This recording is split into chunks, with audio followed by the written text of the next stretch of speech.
So we are recording now. Yes, so the condition of entering the covenant was faith of Abraham. So he believed in God, and that is why God made a covenant with him. So what about covenant in Genesis 17? What is the obligation of this covenant for Abraham and his household? It was the circumcision. Correct, the circumcision. So, but what can we say about faith? Does Abraham believe in God in the same way as he believed God in chapter 15?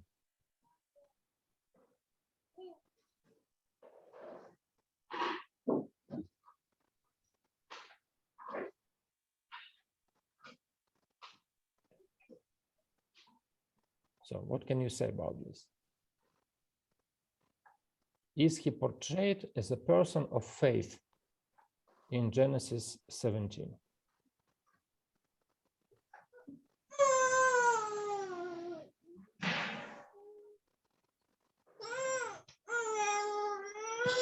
Well, personally, I believe, yes, Abraham also showed some kind of faith here too, because when he was asked to circumcise every male child in his house, he obeyed and did it. And then the promise also was given to him that Sarah is going to have a son, even in our old age, and he also believed. So anybody else?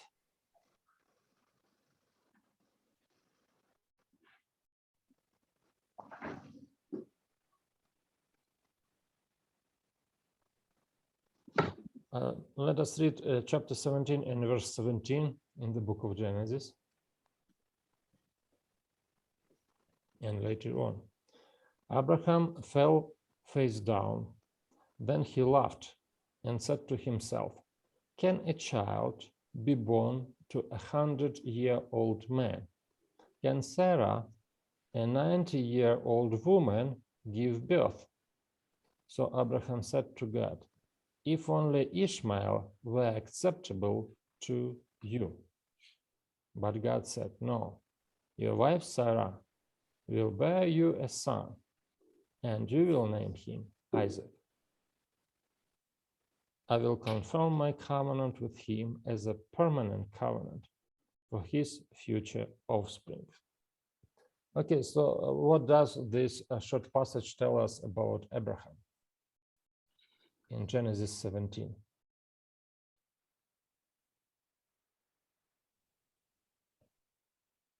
Can I try? Sure. I think here we see that though Abraham believed, he at this moment was doubting that this cannot be possible. Maybe having Ishmael was going to be the promise. So from this text, I see that Abraham doubted if this is going to be possible, because looking at things around, there wasn't any possibility of that happening, because Sarah was 90 and there was no way she was going to give birth. Yeah, now the text says that actually she was already, how to say it? So she was already in a state when a woman... Menopause. Yes, correct. So a woman cannot give birth to children anymore. So for her it was impossible. And let us just try to imagine the situation of Abraham and Sarah. And according to this situation, we can say like this, that Ishmael was about 14 years old at that time, and Ishmael was a son for Abraham and Sarah, and Abraham most probably was already satisfied. He had a son. This is what he wanted. And he already stopped believing that God will produce a son from Sarah. And it is clearly seen in this statement when Abraham says, okay, for me it's enough to have a son, to have Ishmael. So I believe it is like already the fulfillment of the promise. And it's okay for me. I don't want to have anything more. So we can see that this is a kind of a doubt. And I agree with you, Pastor Anochi, that it is a kind of a doubt from from Abraham. And when we look at some other issues, we can see that some other details in the text can tell us that Abraham is not portrayed as a person of faith in Genesis 17 anymore. Even this phrase, walk before me and be blameless, Genesis 17:1. And so we can see that in the previous narratives, such people like Noah, Enoch, they were called blameless and they walked before God. So Enoch walked before God, and Noah is called blameless in his generation. So, but for Abraham, it is not stated that he is blameless or he was walking before God, but just God starts with the imperative, walk before me and be blameless. So in this case, we can see that it looks like Abraham doesn't have enough faith to walk before God and be blameless. Yes, and this another issue that we already mentioned in Genesis in chapter 17 and verse 17, that it is really indicating that Abraham lacks of faith. So Abraham, and to notice that laughing very often in the book of Genesis is a sign that somebody doesn't have enough faith. In the next chapter, we can see Sarah also was laughing when he heard about this, and it was also a sign of disbelief. In this case, there is one important question, and this question is, why did God make a covenant with Abraham if Abraham doesn't have faith? So it looks like in Genesis 17, Abraham is not portrayed as a person of faith, but God made a covenant with such kind of a person. So it was very clear in Genesis 15 when God made a covenant with Abraham, when Abraham believed in him. But now Abraham is doubting. He doubting in God's power to do the miracle, to produce a son for him. So what is the purpose of the covenant of Genesis 17? And I believe this is an important topic, and this topic is already connected to the New Testament. Okay, Pastor Hezron. Thank you. For me, it reminds me of what we have heard about the partial fulfillment and the partial non-fulfillment. The promise or blessing is both the divine initiative in a world where human initiatives always lead to disaster, and are an affirmation of primal divine intentions for humanity. I see God's grace to continue to see that he saves man, even when we have made our own initiatives that bring disaster.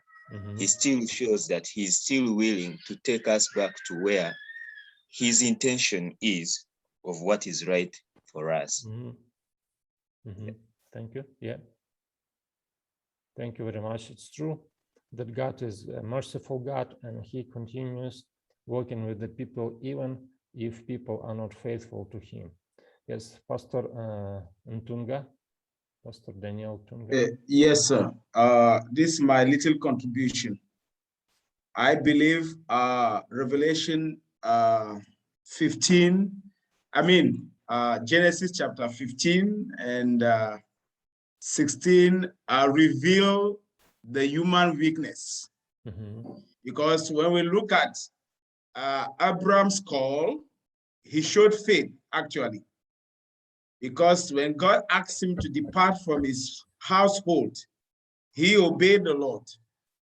But at this point in time, we can see that though he believed in the beginning, he was still a human being. And this also reveals and reminds us that salvation is by grace, that even Abraham was not a perfect man. He was not chosen because he was perfect, but because of God's grace. That's my understanding of this. Because later on, we'll see in chapter 22, when God will ask for Abraham to sacrifice Isaac to him, Abraham would obey the Lord once again. So I believe this was a weak moment in the life, in the experience of Abraham. Okay, yeah, thank you. Thank you very much. Okay, so in order to understand the covenant of Genesis 17, we need to understand the covenant of Genesis 15, and those covenants are connected to each other. Although it is not clearly seen in the narrative, but we can find some connections between them. Okay, so do you remember I mentioned a quotation of Ellen G. White when she said that Abraham actually also came through the cut pieces of the animals, and he also pronounced an oath. And this is an important point. So in ancient times, as I said, all the covenants were mutual, and they implied some mutual obligations. So in this case, when we look at the covenant of Genesis 17 from this perspective, we can find some interesting observations.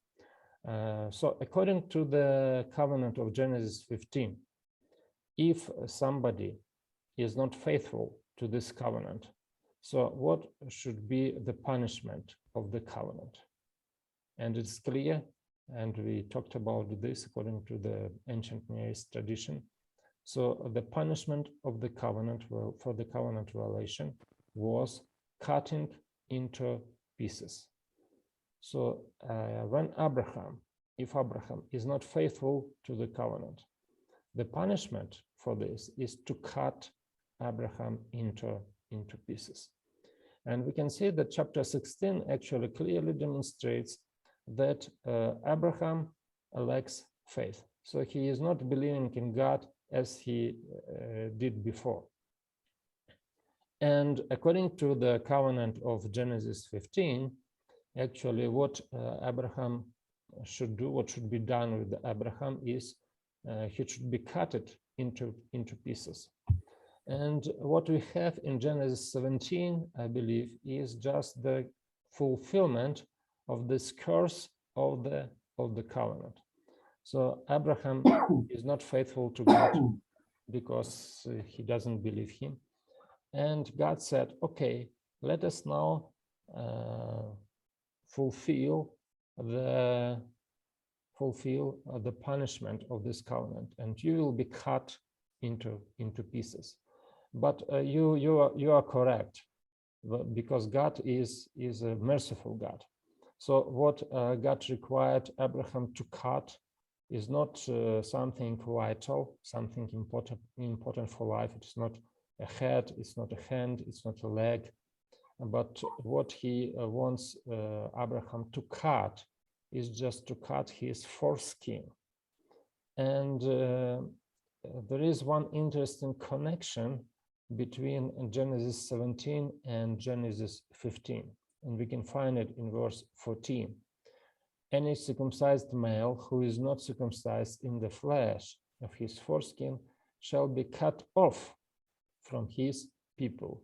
He has broken my covenant.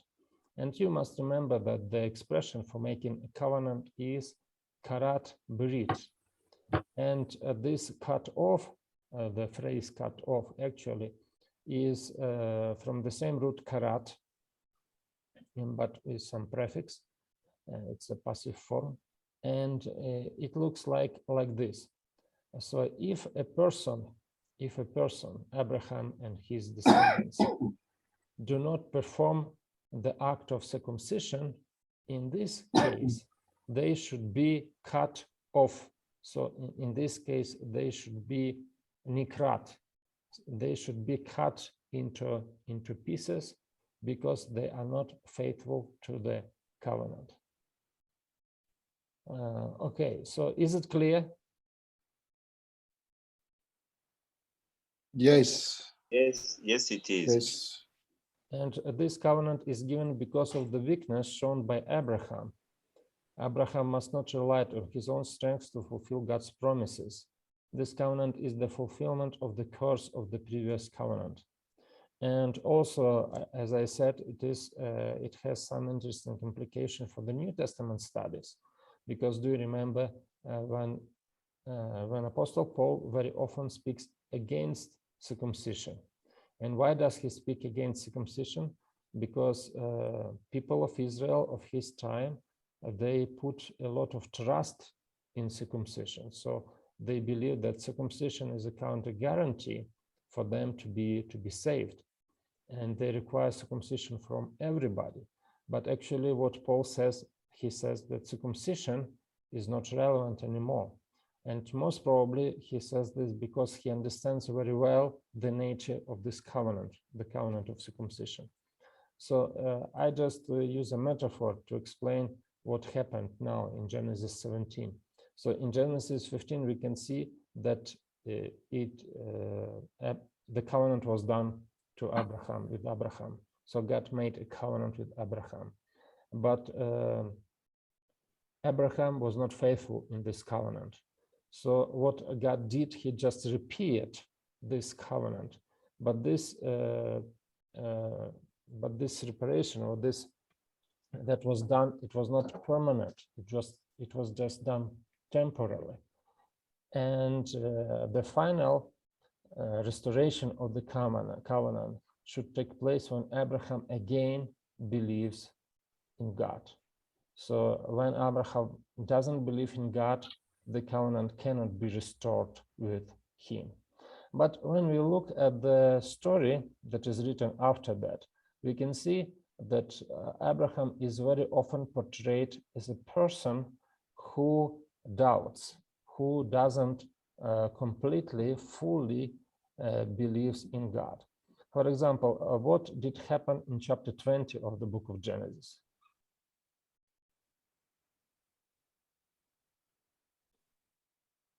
Do you remember? Abraham. The story of Abraham and Abimelech? Yes, the story of Abimelech. And pay attention to the fact that in Genesis 18, God appeared to Abraham and he said, in 1 year, you will have a son. So Sarah will give birth to, will give birth to a son to you. So it means that Abraham knew that Sarah now is about to give birth to a son. But what is he doing? He gives her to the harem of Abimelech. He gives her to the harem of Abimelech. So it looks like he still do not believe that a son will be born to him. So do you see, Abraham is still portrayed as a person who doesn't trust God. So we can see this covenant, Genesis 15. After that, we have Abraham who doesn't believe. Again, the covenant is like repeated with Abraham. And again, we have Abraham doesn't believe in God. And one more issue that I forgot to mention is that in chapter 17, in fact, we have not only one covenant, but we have two covenants in Genesis 17. And how do we know that we have two covenants in Genesis 17? So, and there is one detail that clearly demonstrates that the covenant of a circumcision doesn't have anything common with the covenant of Genesis 15. And it is written in chapter 17,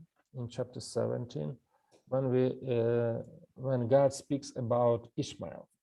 And I believe it is very, very important to notice. So let us read from verse 19. But God said, no, your wife Sarah will bear you a son, and you will name him Isaac. I will confirm my covenant with him as a permanent covenant for his future offspring. As for Ishmael, I have heard you. I will certainly bless him. I will make him fruitful and will multiply him greatly. He will father 12 tribal leaders, and I will make him into a great nation. But I will confirm my covenant with Isaac, whom Sarah will bear to you at this time next year. So, do you see what happened? So what can we say about Ishmael? Did Ishmael enter the covenant of circumcision or not? Yeah, he did. Yes, he was circumcised. So it looks the covenant of circumcision, he was a part of this covenant. It was spread to him. But God clearly says that with Isaac, I will make another covenant, and Ishmael will not be part of this covenant. So it looks like, do you see, a covenant of Genesis 17 was spread upon everybody, but the covenant with Isaac, it was not with everybody, but it was just with Isaac and with his descendants. And Ishmael is not part of this covenant. So it is clear that we have here not the continuation of the same covenant, but we have two distinctive covenants. Covenants of Genesis 15 and covenant of Genesis 17, and they are not the same. And is it clear so far? Yes. Okay, so now we can see that furthermore, one more issue that we need to remember. So do you remember that this covenant of Genesis 15 had like a double meaning? And this double meaning meant the following, so that the covenant of Genesis 15 was not only a promise of great number of descendants and not only the promise of the land, but it also has another implication. It said about future salvation. It said about Garden of Eden and coming of Messiah. But we cannot see this in the covenant of Genesis 17. So we can say that covenant of Genesis 15 was a promising of eternal salvation.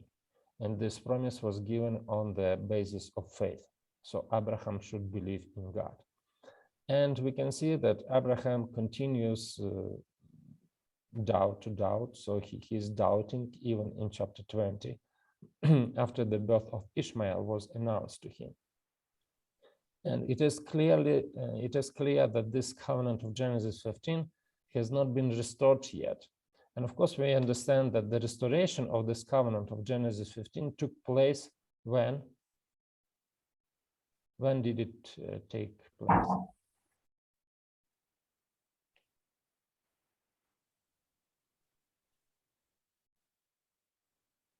Sorry, your question is not very clear, bro. Okay, so the question is, when was the covenant of Genesis 15 restored, completely restored?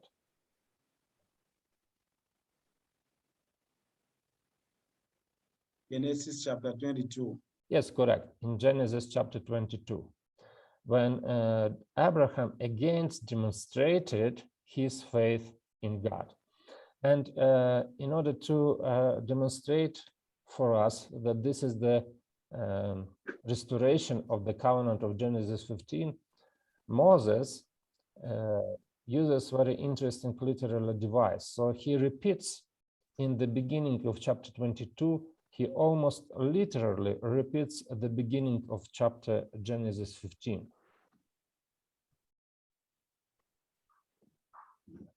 So do you see what happened? after these things, this is the beginning of Genesis 15. And Genesis 22 is started in the same way, almost the same way. After these things, he said to him, bring me, he said, take, and we have some parallels between them. But by repeating the same phrase in the beginning of chapter 22, it is clear that the author, Moses, demonstrates that this is, now we will have a repetition of Genesis 15. Now we will have a repetition of Genesis 15. And it really took place. So when Abraham demonstrated his faith, so we can see that God restored the covenant. And in the end of chapter 22, we can see that angel repeated the promises of the covenant of Genesis 15. So the relationship of the covenant were restored, but they can be restored only as a response to Abraham's faith. And here in Genesis 22, we can see that the angel or God himself repeats the promises of the covenant. I will surely bless you, and I will surely multiply your offspring as the stars of heaven, as the sands that is on the seashore. And your offspring shall possess the gate of his enemies, and in your offspring shall be all the nations of the earth be blessed, because you have obeyed my voice. So we can see that the covenant of the life of Abraham was a life of ups and downs. And I just want you to remember this slide, because it will be important, not for the quiz, but it will be important for the Sinai covenant, when we will study the Sinai covenant. And you will see that in the Sinai covenant, we will have something, similar. And it could be the implication of this could be the idea that Abraham, the life of Abraham, is a kind of a symbol, or how to say, as an antitype of the Israel in general. So, and we will see that what happened to Abraham later on will happen to the entire nation of Israel. Okay, any questions so far? Is it clear? Yes, it is. Yes, sir. Okay. Very clear. Okay. Yes. Just a quick one. Yes, please. Reading Genesis 16:5 to 14 and Genesis 21, 9 to 21. Are these two the same incident where we see Abraham sending Hagar and Ishmael away? Is this these two incidents, are they the same story? No, it is not the same story. These stories are different. But I like your question, because do you see, during the first lectures, do you remember we studied this high criticism of the Pentateuch, and usually one of the criteria that they use is the repetition of the material. And the argument sounds like this. So we have not two different stories, but we have the same story, but it was written a little bit differently, and it was those two variants of the same story were placed in different contexts, but actually it is the same story. But the story, two stories are different stories, and we need to pay attention to some details of those stories. Story number one, this is Genesis 16. So what happened? Hagar became pregnant, and she gave birth to a son, and she started to be like arrogant, and she didn't behave well, and she most probably claimed some more rights because she was the mother of the son of Abraham. But when we compare this story with the ancient Near East stories, we can see that this story fits the ancient Near East background very, very well. It fits the ancient Near East background very well. Why? Because according to the laws, there were many, many different laws about this. And do you remember I told you that the decision suggested by Sarah was very common in the ancient times. So if a woman was not able to give birth to a child, she was supposed to provide a substitution and provide a kind of a surrogate mother. And very often what they did, they used female servants or female slaves as a surrogate mother. But according to the ancient laws, when a situation happened to a mistress like this, when her maid servant started to be arrogant and behaved not well because she became a mother of the son, the mistress cannot sell this girl to somebody. She cannot get rid of her somehow, but she was supposed, the only thing that she can do is just to give her another job, for example, to give her a hard job, to make her life more difficult. And we can see that in chapter 16 of the book of Genesis, Sarah did exactly like that. So when Hagar became to behave not very well towards Sarah, Sarah became treated her, how to say, more difficult, or may make her life more difficult. And we can see because of that, Hagar ran away. An angel returned her back to the family. But the story in chapter 21 is completely different, because in this case, Sarah requires Abraham to get rid of Hagar. So she says, let her go away, and we don't want to have her in our house. And according to the ancient Near East laws, it was not a good way. So we can understand that if something like this happened, other people will not understand Abraham, because Hagar was a maid servant. She was a slave, and she didn't have any means or any way to support herself. And Abraham just sent her away with her son, who was at that moment just, how old he was, like 15 years old. It was a very, very bad action from Abraham. And we can understand that many people, like his allies and people who were around, they just wouldn't understand Abraham and what he is doing. So that is why, do you see, even at that moment, we can see that Abraham believes God, because he is doing against the cultural norms of the society. So in chapter 16, he was doing according to the cultural norms, and it was bad in the eyes of the Lord. But now he is doing against the cultural norms of the society, and he is pleased. And God said that you should do like this. Just believe in me, and I will take care of the child and of mother, and I will make a great nation from them. So I hope I answered your question. Yes.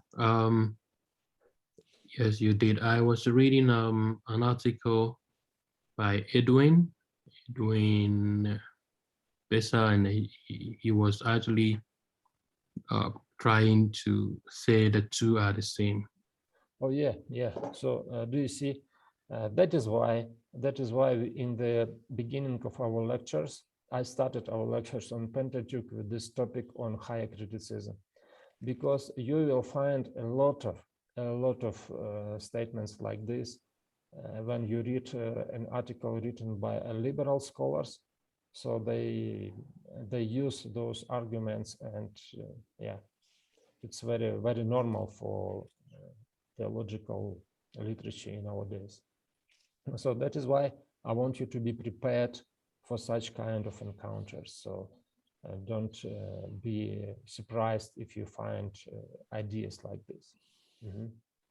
Yeah, Pastor Harivola, I see you raised up your hand. Yes, my question is that does the verses the 16 and 17 in Genesis chapter 20 has a role in the fulfillment of the covenant? The verses is after the story of Abimelech, Genesis 20:17.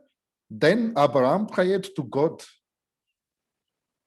Again, chapter 20 and verses 16 and on. 17. 17 and on. Because I thought that after that, we follow the story in 21. Isaac was born. But before that, Abraham continued to doubt. But in the verse 17 in chapter 20, yes, Abraham prayed to God. And this verse has a role for the fulfillment of the covenant of Abraham. Okay, so I see your question. So it looks like in verse 17. So before verse 17, Abraham acts as a person who doubts in God, and he doubts that God can protect him in this territory. Because do you remember what was the plot of the story? Abraham, because of some famine, because of some other issues, had to travel from one place to another place, and he came to the land of Abimelech. And when he came to the land of Abimelech,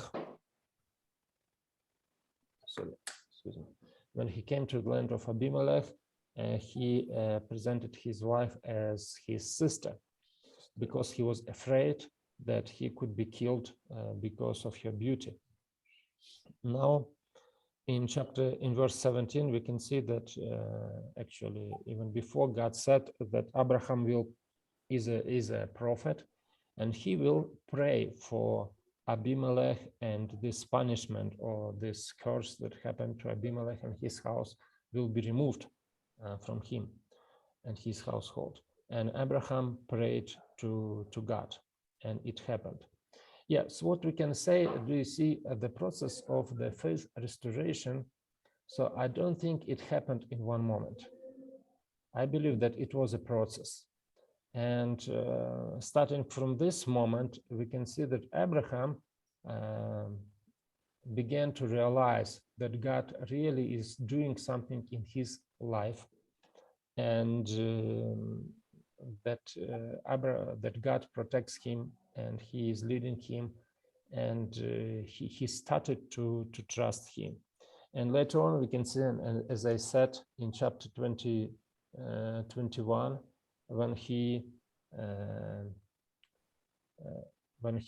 cast away Hagar and his son, it was also an action of faith. So he believed in God, and now he is doing against contrary the cultural traditions.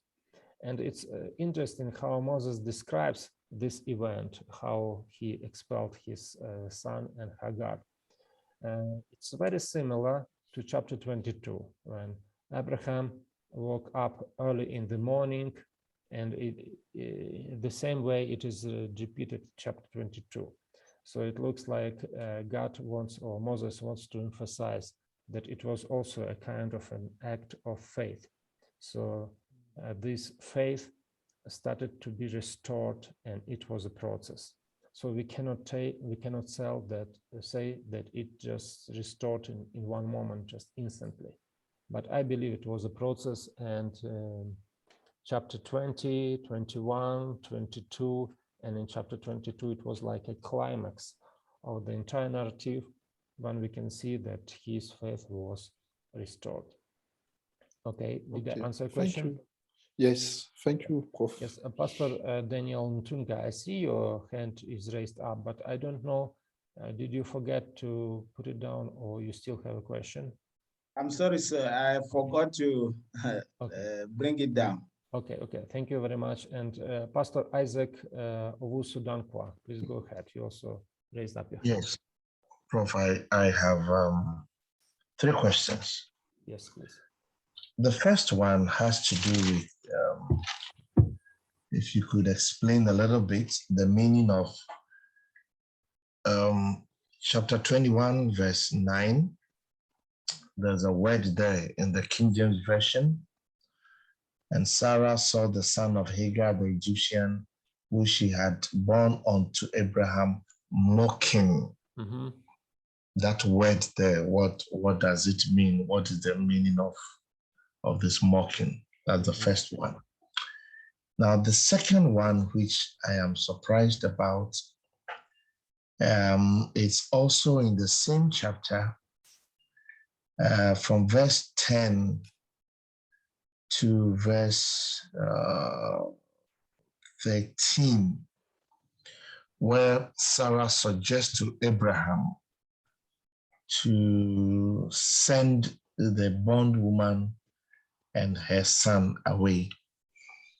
And I'm somehow surprised at the reaction of God, because God seemed to have somehow agreed with the suggestion of Sarah, because in verse 12, even though in verse 11, it was something that hurt Abraham. Verse 12, it says, God said he should go ahead and do it. And then I'm just wondering, what are the implications of this in modern families or in current families? If something like this happened and then you use this one as a basis that God said the child has to be sent out. My final question is, was it that the promise could not have been fulfilled with the presence of Ishmael in the house? Was Ishmael a kind of a sacrificial lamb in this sense, so that somehow then the promise could be fulfilled? That's the third one. Sorry for my long questions. Yeah, okay, I will try to explain it one by one. And the first one is about mocking. If I'm not mistaken, the word that is used here is the root tzachak, and from this root, the name Isaac or Yitzhak in Hebrew derives. So let me check just.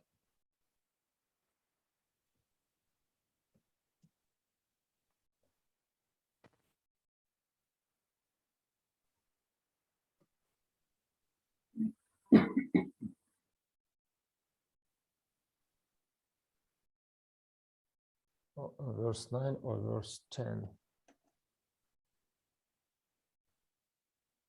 Verse 9 of chapter 21. Yes. And Sarah told.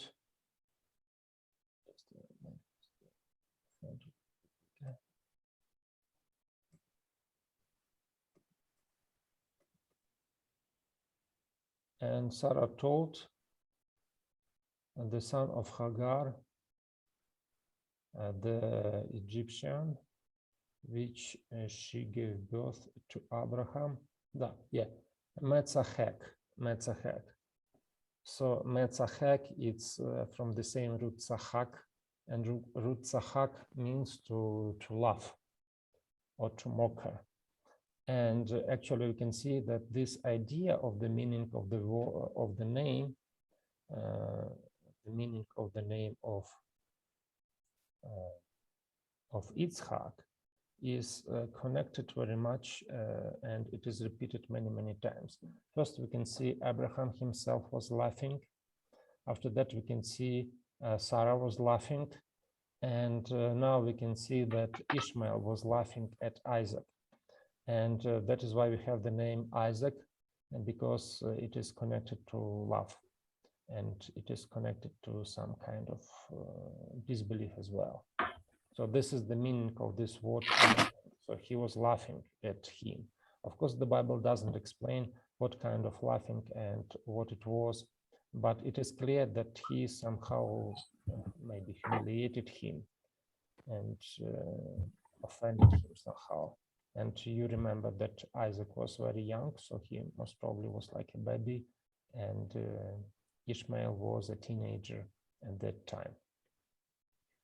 The second question about sending away. So I don't think that we can apply this story directly, for example, for sending away second wife or third wife or other wives for the person who is going to be baptized and who has more than one wife. So I don't believe this is exactly the case when we can apply it. But we can apply this situation to our modern time very well, and we can apply it in this way. So do you see here the obeying to God is more important than obeying to the culture, and very often, especially in I believe in every country, but especially here in African context, some cultural requirements or cultural norms require something from us that can contradict our faith in God. And in this case, our faith in God should be always prioritized. So if culture requires from us something that makes us to break the law, to act without faith in God, so of course we should prioritize our faith, and we should live according to our biblical standards than according to our cultural standards. So I believe that this story can be applied in this way. So we should always put the Bible and biblical teaching above all cultural standards, because as I said, it was against to send away Sarah, Hagar and her son. It contradicted the cultural norms. According to the cultural norms, Abraham should not do like this. But by following God's will, Abraham demonstrated that he believes in God. So it was an act of his belief in God. And sometimes, as I said, biblical rules require something different from what culture requires from us. And the final question is fulfillment of promise through Ishmael. So there are some problems here. First of all, we need to remember that Ishmael was son of the Egyptian woman, and Mitzrayim was actually, it was not related to the curse of Canaan. It was not related to the curse of Canaan. But anyway, the line of Messiah should not go through the Egyptians. And maybe this is one of the reasons why it should not be fulfilled in this way. But the most important reason, I believe, is not because Hagar was an Egyptian. We can later on see that Rahab was also a Canaanite, and she was like a cursed person. No, I mean, not cursed, but Canaan was under the curse. But we can see the exception from this rule. And Rahab became a foremother of Jesus Christ. So I believe that the most important issue that it was Ishmael was a son of a product of unbelief because Abraham didn't believe God in that moment. That is why God said it cannot be fulfilled in this way, but it should be fulfilled in a different way, in the way how God provided. So this is the question, the answers to these questions. Thank you, Prof. Okay, any other questions or any other comments or whatever you would like to add? Okay, if you don't have questions, so my suggestion is let us make a break now, and we will continue after the break. Okay, 10 minutes break, and we will come back at 9:47 or 9:50, about that time. Okay, let's make a break. Any other questions about Abraham's story? So we can go on, and we will continue with the story of Joseph. Okay, so let us continue.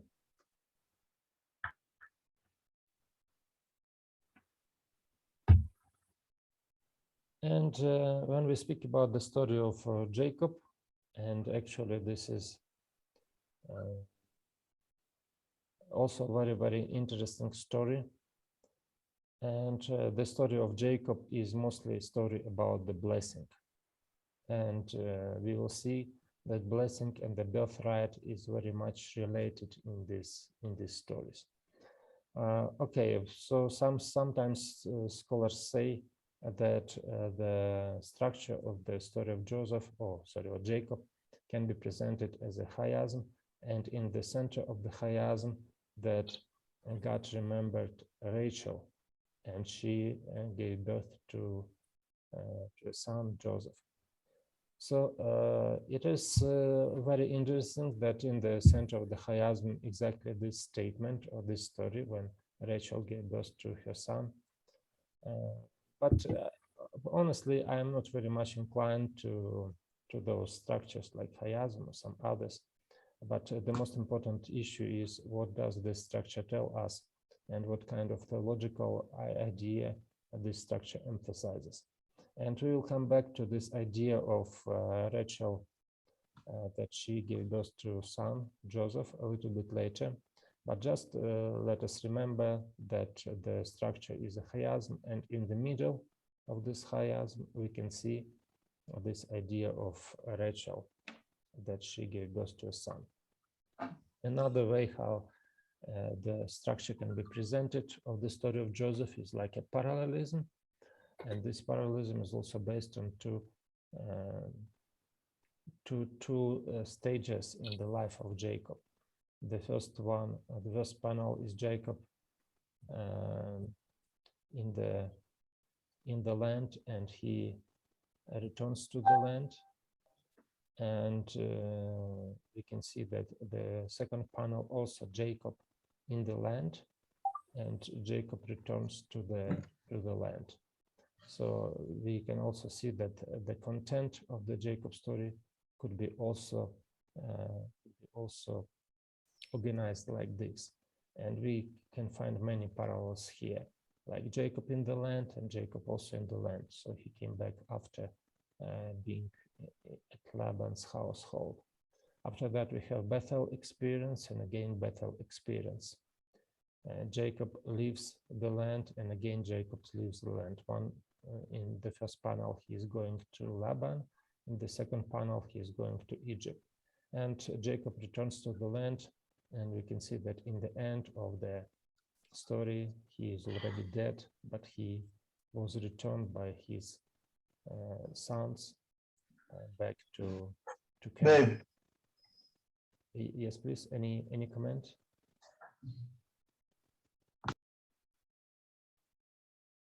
Okay.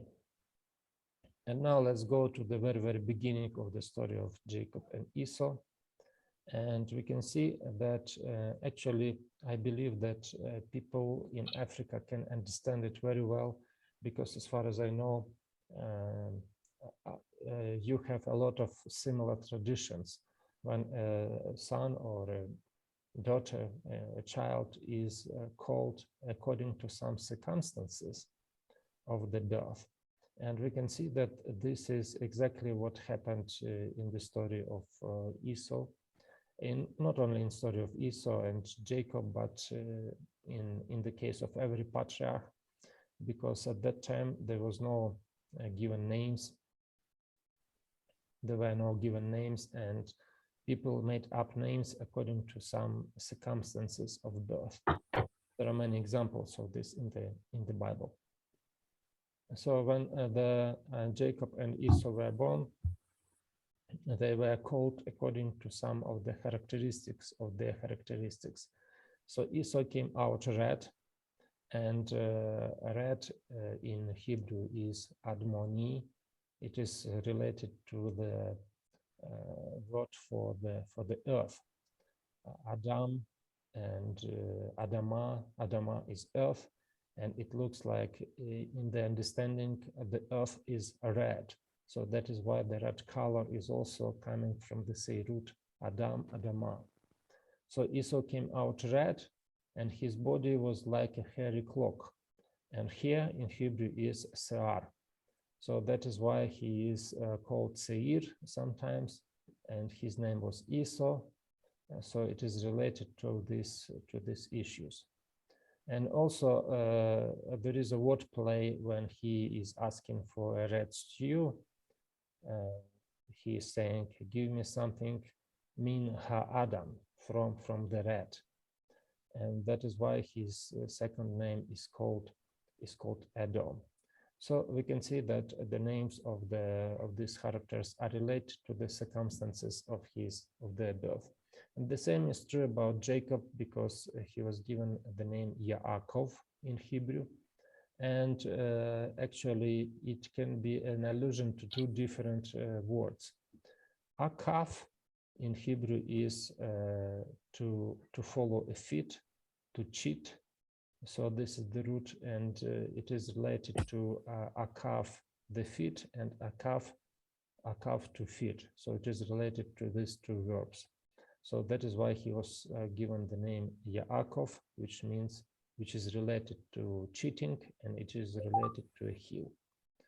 And another word play, which is very, very important in this narrative, is the almost synonymous uses of these two terms, Bekorah and Beracha.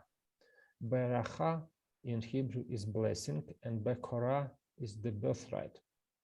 So if you remove the vowels, and you remember that vowels were provided by the Masoretes, we will have only the consonant text, only the consonant letters. And in this case, the difference between these two words is just we need to change the order of two letters, and we will have the same word. So that is why we can say that in this narrative, actually these two words are used almost interchangeably, and they mean almost the same. To get a birthright means to get a blessing, and to have a blessing, it is the same as to have a birthright. So and we need to remember this important issue, that the main parts of the blessing in Genesis, and this is related to the promises to the blessings of Adam, and the main theme of the Pentateuch is the blessing about the posterity, descendants, the blessing about the land, or promise about the land, and also the relationship between God and people. So these are the most important issues about the blessing, or about the covenant, because the blessing were part of the covenant promises.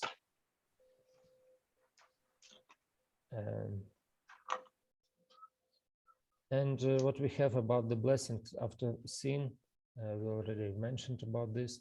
All these three components were perverted. Children are born in pain. Adam and Eve cast away from Eden. The land was lost, and the earth is not friendly to people anymore. So before they have to rule over the land, but now land is not obeying to the people as it was before. In our story, we see the relationship between man and nature become even more corrupted. Dominion takes on a tinge of fear. So we can see that the idea of fear is introduced for the first time in Genesis 9 and verse 2. The animals now is afraid of people. And there is one more aspect of the dominion, that now we have that man will have dominion over another man. And this is in Genesis chapter 9 and verse 25. So we can see that in this chapter, for the first time, it says that one of the sons of Noah is supposed to be a slave for other sons of Noah.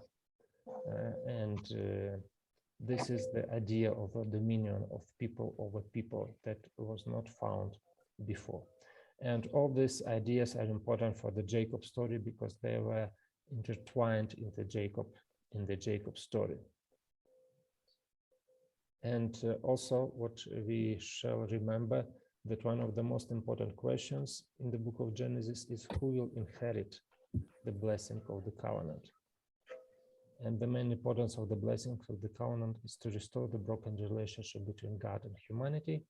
In Genesis, it is repeated many times that Abraham, Jacob, and their descendants should be an instrument for the blessing of all nations and all people. Okay, so now we come to the story of Jacob and Esau. Because before it was like a preliminary information, and now we come to the analysis of the story itself. And in the very beginning, we can see that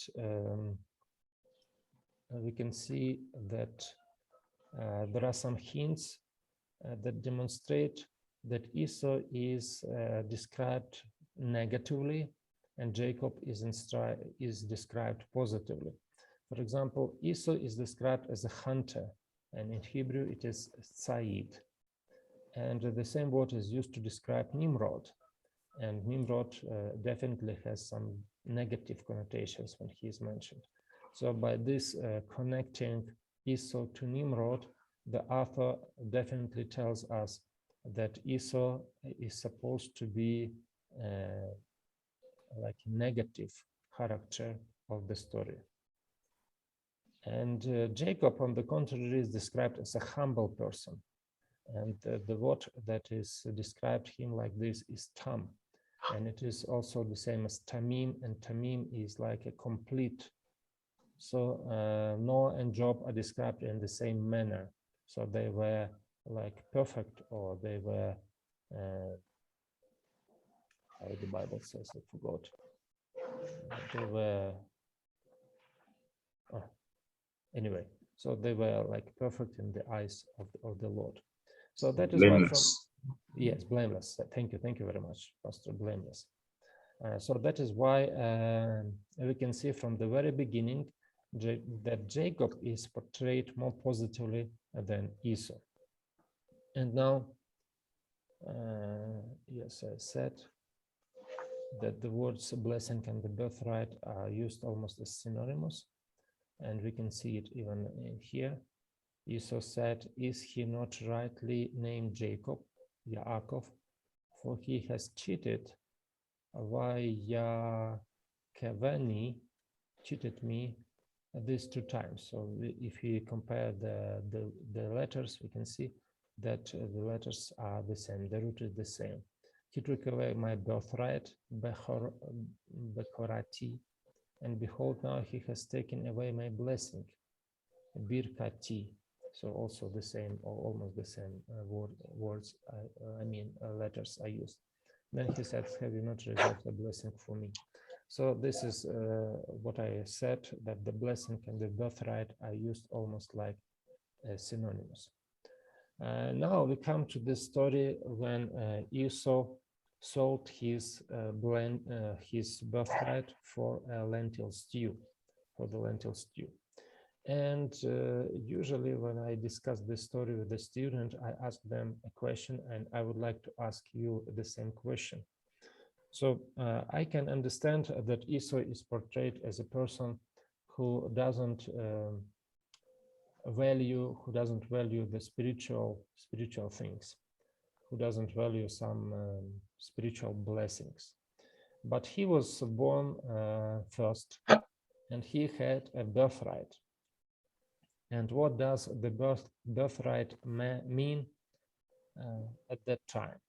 So we know very well, and it is not only from the Bible, but it is written.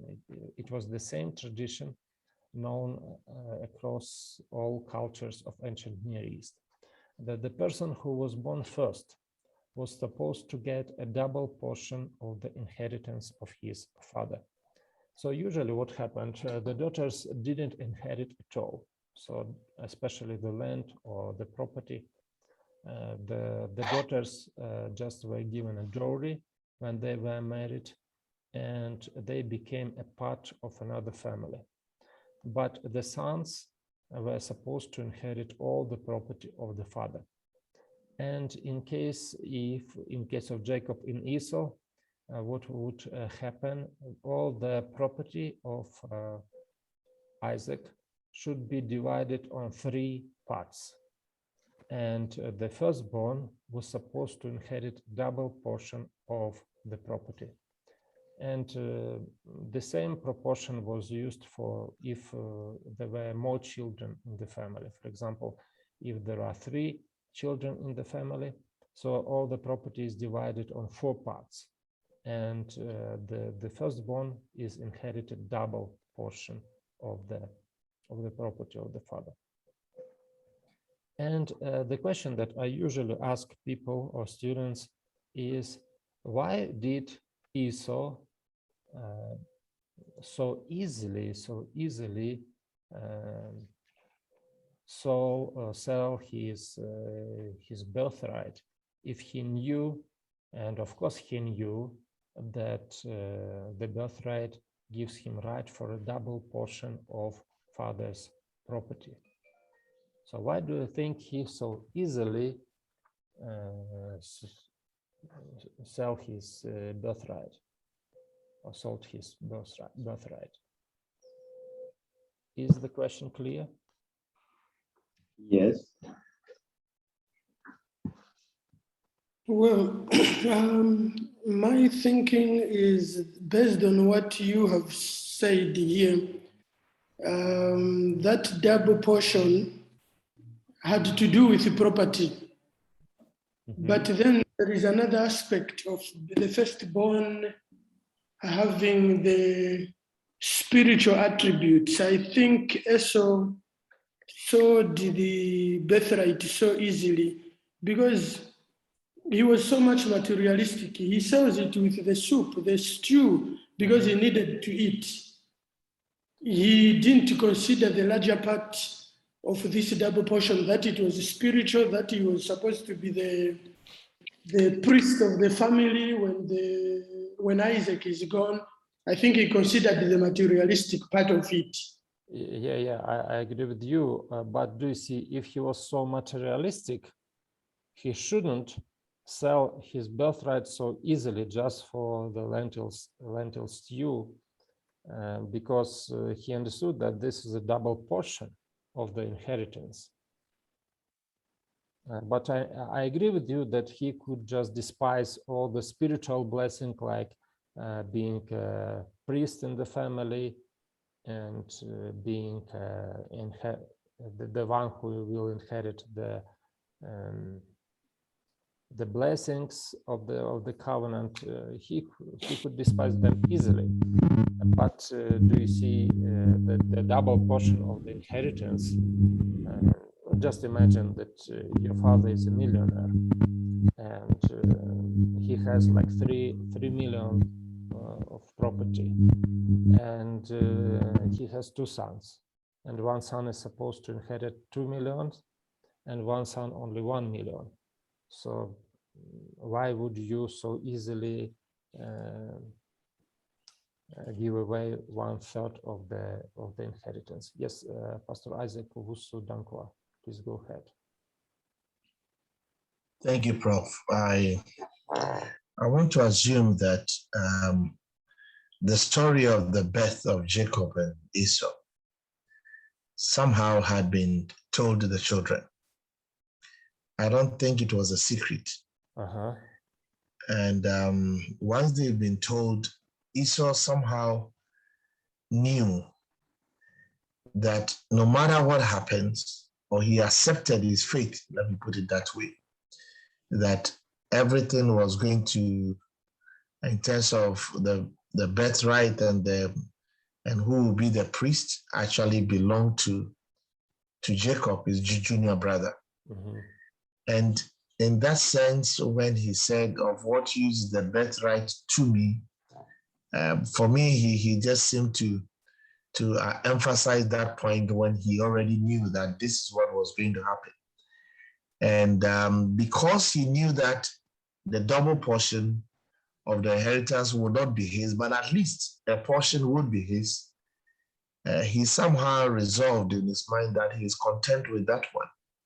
And so because of all those stories that were told him, and then with the relationship at home with the mother and the father, I believe at the point he felt, well, what is the use of this? Because I know it will not even come to me in the first place. So just take it because it's already yours. It has been prophesied. That's what I think. Okay. Yeah, thank you for your contribution. By the way, this is the purpose why I'm asking this question. It is not only to start this interaction with you, but we need to learn how to think critically. And even if I refuse your arguments, it's not only because I do not agree with you also somehow, but just let us try to think critically about this. So thank you very much for your ideas, but I have a kind of a counter argument. So in this case, if he knew from the very beginning and he so easily gave up his birthright, so why did he in the end of the story, I mean not in the end, but later on, why did he wanted to get it back? Because in chapter 27, we can see that he was fighting for his birthright. He didn't want us to let it go so easily. Yeah, if I can I make a comment on that one? Yes, sure, of course. Yeah, why did he want to get it back? Like you explained, is a double portion that is supposed to go to the one with the birthright, and in his mind he knew that at least a portion would be his. But the father said, "I have given everything to your brother," and at that point, I felt he actually felt that he seemed to have lost more than he had even imagined. Because if you feel that, if you know the culture and everything, you know that, look, I will not be the firstborn, everything will go to this other brother. But you are convinced that at least you will get a portion. And then finally you are told, no, everything is gone. You will then be desperate. And so I feel that at that point, he then realized actually the enormity of what had happened and all that he had been told, that in actual fact, there was nothing for him. But I would also counteract that by saying that the father still blessed him, even though it was not what maybe he had actually wanted. But I feel that he received something, but it might not have been what he might have wished for. But anyway, that's my point of view. Okay, yeah, thank you very much. I see 3 other hands are raised up. Pastor Miro. Sorry if I pronounce your name not. No, that is it. Thank you, Pro. For me, it takes me back to what actually took place in the Garden of Eden. We realize it was about the fruit and it is about the eating. Okay, good. So that we see our foreparents, Adam and Eve, actually giving up the rights that they actually had. And here we have also seen, you have just addressed the issue of Abraham and how he doubts God. So then it comes to this Esau, who knew he was the firstborn and he had a double portion already of the blessings. but again, because of food, because of the stew, he actually also opts to give it away. So I think the issue of discontentment, of all wanting to get things easily, at times causes the doubts, and we see that Esau, maybe we could also say, he forged the angriness of it, and then he wanted to get the food, and so he thought food was even much better than the double portion that was going to come in the future than what was actually materially being gotten at that particular time. That would be my submission on that. Thank you very much. Although it doesn't explain everything, but this allusion to the sin of Adam and Eve is very good. I believe it's really here, and somehow it is repeated. This story is repeated again. Okay, thank you, Pastor. And Pastor Abinari Mukwakwa. Thank you very much, Prof. I think it has to do with what we choose in life. Esau chose hunting while Jacob chose to be humble and stay with the parents where the actual value of the inheritance was. And most of the times, Esau spent his time in the bush hunting for meat. In that, he couldn't see the value of the inheritance that was going to be his. So because of that, he did not see indeed that what he was to receive had that value, while the young brother, looking at all the things in the home, saw the value in it and valued the inheritance. And then when Esau became hungry, he took it so lightly because there was no value in the things that was his. But the brother, that's why he had to talk to him softly in his humbleness so that he could get that, because he saw the value in it. And through an oath, Esau lost it. That's my take. Thank you. Thank you very much. So you don't have to interact with everyone. Pastor Ephraim Didavuna, I see your hands is raised up. Yes, sir. I was actually thinking the same line with the immediate past speaker. Okay. So perhaps, the birthright has many dimensions. It is both spiritual, it is also physical. And when he said, he was under the pressure of the moment. At that moment, he was hungry. So perhaps he looked at the birthright in its temporal dimension. It is just to be the spiritual head of the family. What is that to me? If my brother can have that one, there is no problem. I will still be fine. But when at last, to know that a lot of things are involved. The landed property, which he would have had, double portion of it was also gone. That was when he woke up from his sleep and slumber, and he realized that he lost a lot of things and he needed it back. So I want to assume he let go of the birthright was because he saw it from one dimension and not from both dimensions. When the two obvious, he launched to have it back and he couldn't. Okay. Yeah, thank you. Thank you very much. Thank you very much. Pastor Hezron, can you just very briefly present your ideas? Thank you, Prof. Mine is just a question. I need guidance here. We have said that birthright is synonymous with blessing. Yeah, it's not actually synonymous, but how they used in this narrative, they are used as synonymous. So we cannot say that they are synonymous by the nature of the words, but they are used like synonymous here. Okay. So it was a little bit confusing me because I assumed that the birthright really is gained at birth, and then blessing comes in later when Isaac is praying for one of these. So it was disturbing me because in Numbers 23, verses 19 and 20, where it says, God is not man that he should lie, or a son of man that he should change his mind. Has he said, and will he not do it? Or has he spoken, and will he not fulfill it? Behold, I receive a command to bless. He has blessed, and I cannot revoke it. So it was disturbing me that if Esau really came out first as firstborn, so he has the birthright, why is it being revoked from him?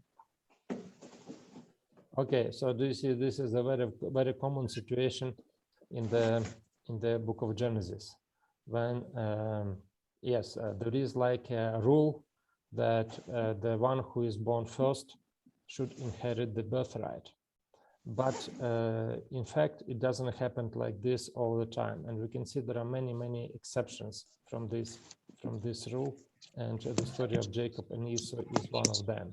And God judges not according to the birthright, but it looks at the heart of the person, and He chooses the one who I won't say don't want to say deserve, but at least He is choosing the one He is the best for the purpose of God. Okay, Pastor Mandabai, and we will continue. Thank you, Prof.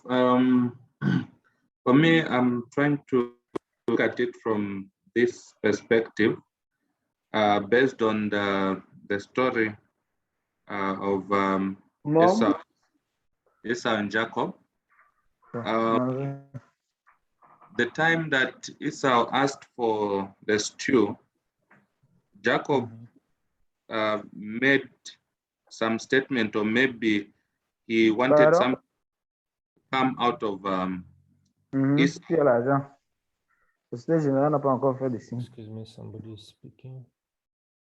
Yeah. Okay.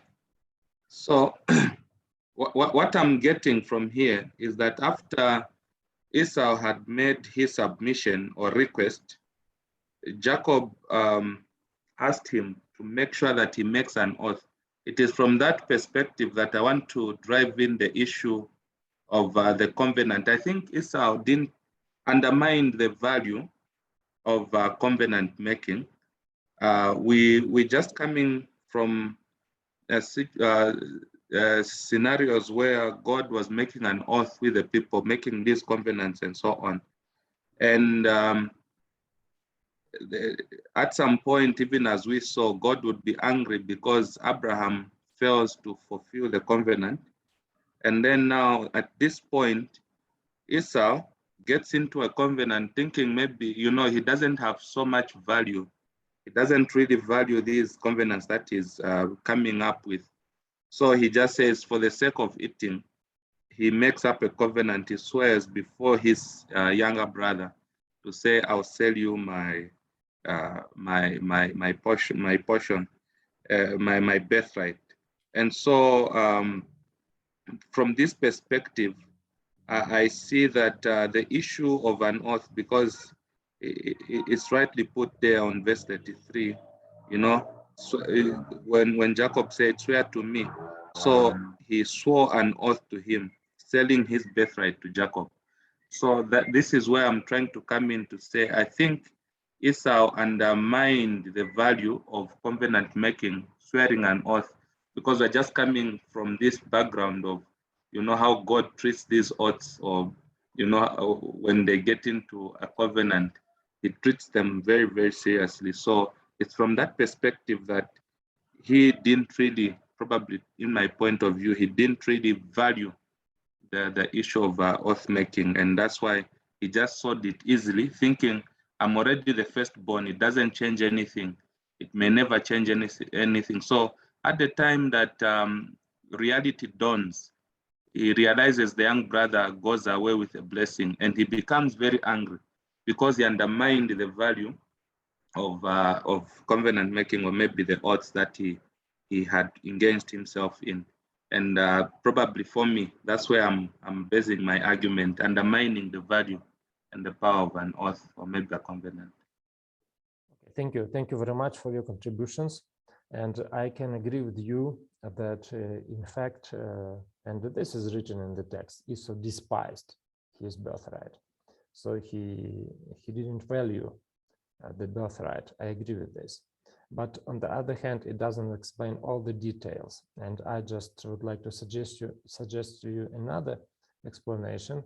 It's not mine explanation. You can find it already in the writings of some of the Jewish rabbis or commentators, medieval Jewish commentators.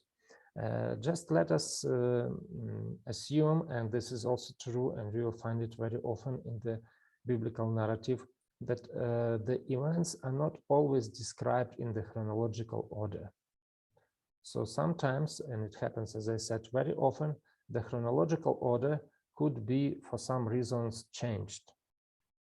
Let us imagine that this take place exactly in this case. And there is a very, very simple explanation why Esau despised his birthright at that moment, and later on, he wanted to get it back. Can you see how the next chapter, chapter 26, is started? There was another famine in the land, in addition to the one that had occurred in Abraham's time. And because of this famine, we can see it in the same chapter, chapter 26, and from verse 12, we can see that the record about some argument or conflicts that Isaac had with the shepherds of Abimelech about the wells, or in other words, about the water sources. So let us try to reconstruct the situation. We remember that, that Isaac and all the patriarchs were shepherds, and all their wealth and all their estate was just a movable estate. So these were just the flocks of animals. And they didn't possess any property except of the small piece of land purchased by Abraham. So what it means? It means that if there was a famine in the land, and famine usually is caused by the absence of rains, and in this case, the land became very dry. There is no food for people, and of course, there is no food for animals. And if somebody has a lot of animals, a lot of sheep and goats, and maybe some other animals, so what will happen to the animals in this case, in case of famine, in case of absence of rains? So you are people from Africa, and I believe you are very well connected to the agriculture and this kind of stuff. And you remember at that time there was no refrigerators, so it was just impossible to kill the animals and to keep them frozen for a while, and after that use the meat or sell the meat. So it was just impossible at that time. And I can just assume that because of the famine, if the famine is longing for a long period of time, like a half a year, animals don't have food for it, don't have enough water to drink. So what will happen to the animals? They will die. And because the animals will die, so most probably we can assume that the property of Isaac was reduced very, very much. And because it was very much reduced, and what is also interesting in chapter 26, we can see for the first time that Isaac started to plant some to plant barley, I believe. He started to doing some agricultural work, and we know that before the patriarchs didn't do like this. And what happened? The property of Isaac diminished. So it looks like there was no much difference for Esau. If he had a 2/3 of the property or 1/3 of the property, because it almost nothing. So one thing, if your father is a millionaire, and he has like $3 million of property or estate.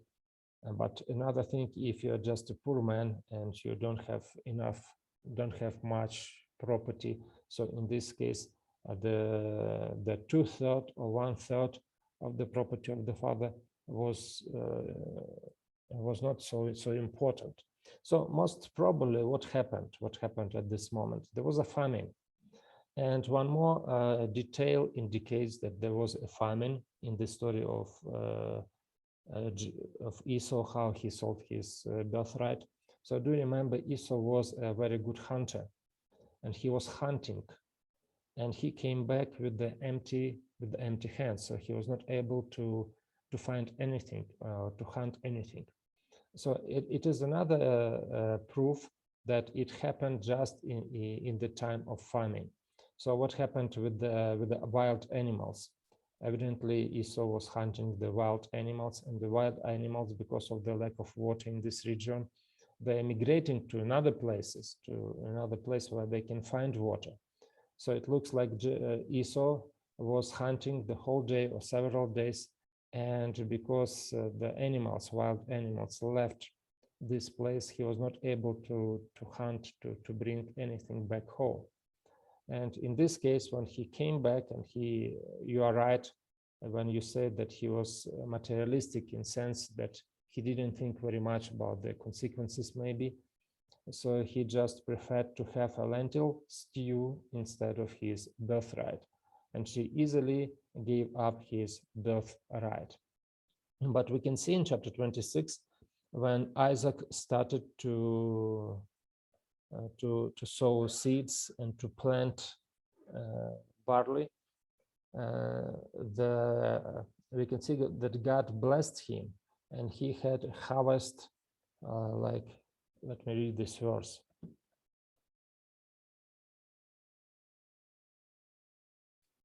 Yeah, verse 12. Isaac sowed seed in that land, and in that year he reaped 100 times what was sown. The Lord blessed him, and the man became rich and kept getting richer until he was very wealthy. He had flocks of sheep, herds of cattle, and many slaves, and the Philistines were envious of him. So we can see that what happened when God blessed Jacob again, and when the rain came, so Jacob was blessed very much, and he became Isaac became very rich, and he became very, very wealthy person. So when property came back to Isaac, and we have chapter 27, most probably Esau understood the mistake that he had done when he just sold his birthright. Okay, so what do you think about this explanation?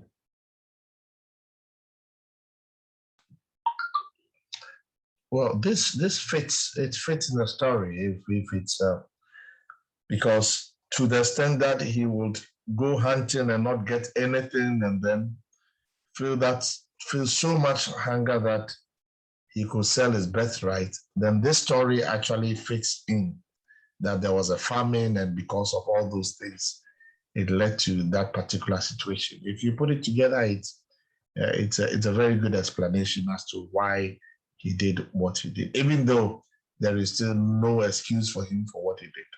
Of course. Yeah. Yeah. And do you see this story also teaches us how it is important to pay attention to the context. And when we read it in the context, you can see that this story might have a different direction or different explanation. Okay, so now we come to another important issue, and this is the issue about the blessing.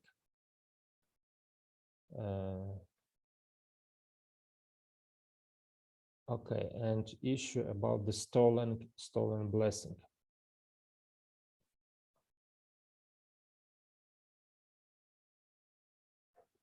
And one more question that I want to ask, and I usually ask students, is that is it possible to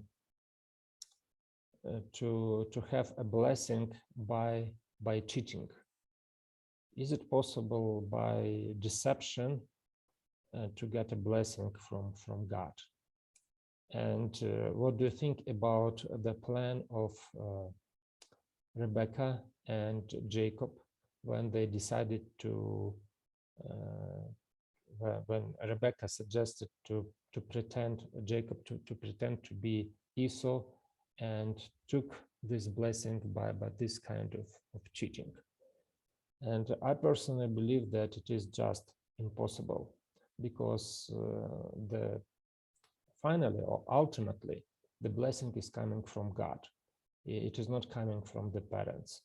And the God was the one who was supposed to bless Jacob or Esau. And we can see that actually by cheating his father, by disrespecting his father, in fact, Jacob was not able to get the blessing. Furthermore, the behavior of Jacob may be presented as a deception of the blind. And in the book of Deuteronomy, it is clearly stated that the person who put a stumble block for a blind man should be cursed. So in this sense, it means that Jacob, instead of blessing by this cheating of his father, with his father, should had not a blessing, but should had a curse, or kind of curse. And of course, it is clear that while deceiving his father, Jacob disrespected his father, and he violated the fifth commandment. So that is why it is difficult to imagine that the blessing could be obtained in such a way. Furthermore, what makes the story of Jacob even more difficult to understand, he uses the name of God as a proof that he is Esau. Jacob calls himself Esau 2 times, and Jacob aggravates deception by using the name of God. But Isaac said to his son, "How is it that you have found it so quickly, my son?" He answered, "Because the Lord your God granted me success." So he even uses the name of God to cover his deception. He involves God in this deception. And also, what is true, the God is not mentioned in this chapter as an acting person. So somebody uses his name, but nothing is said that actually God is going to do something. And also, let us pay attention to the text of the blessing that was stolen. And when we read this blessing, what can we say about it? What can we say about it? And especially if you compare it with the blessing of Isaac, with the blessing of Abraham. So what is missing here?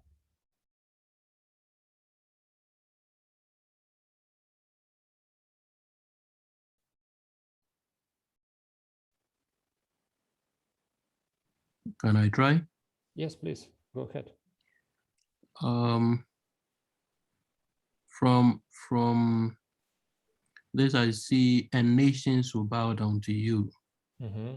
That was a blessing. But we understand when Jacob was coming back, he met his brother, and he had to bow to his brother rather than him being served.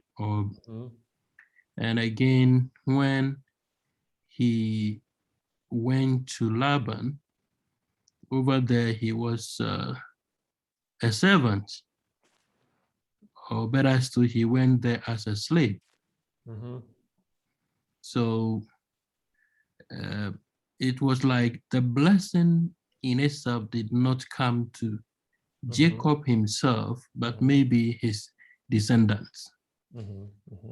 Okay, so it's a very good observation. Thank you very much. And we will come to this a little bit later.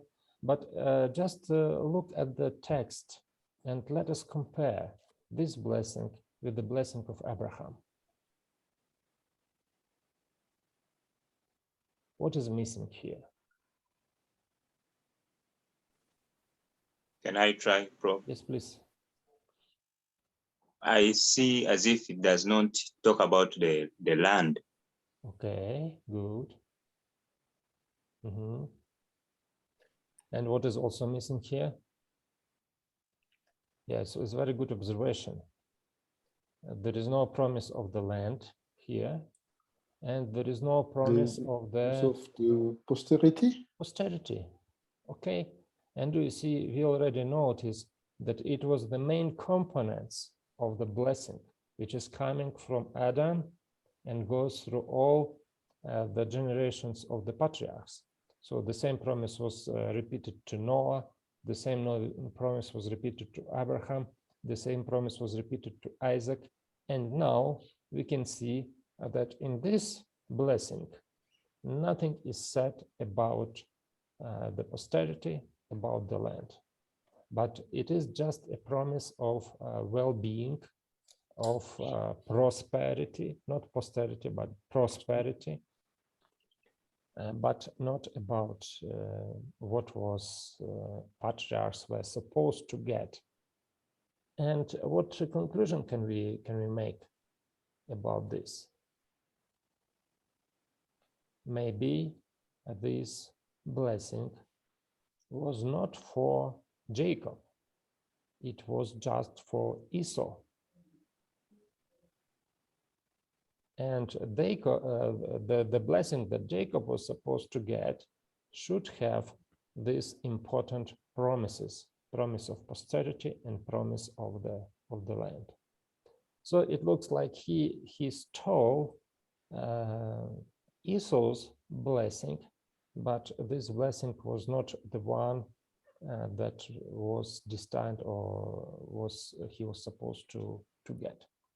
And it is true. I see some. Yes, Pastor Isaac Owusu Dankwa, please go ahead. Yes, Prof. I'm just looking at this particular blessing in Genesis 27, 28, 29, and comparing it to what is in 28, Genesis 28, verse 3 and 4. Because in verse 3 and 4 also of chapter 28, Jacob is blessing, Jacob is being blessed by the father Isaac. And here, at verse 3, and God Almighty bless thee and make thee fruitful, which to me here is in reference to the posterity. Multiply thee that thou mayest be a multitude of people, and give thee the blessing of Abraham to thee and to thy seed with thee, that thou mayest inherit the land wherein thou art a stranger, which God gave unto Abraham. Is this also not part of the blessing?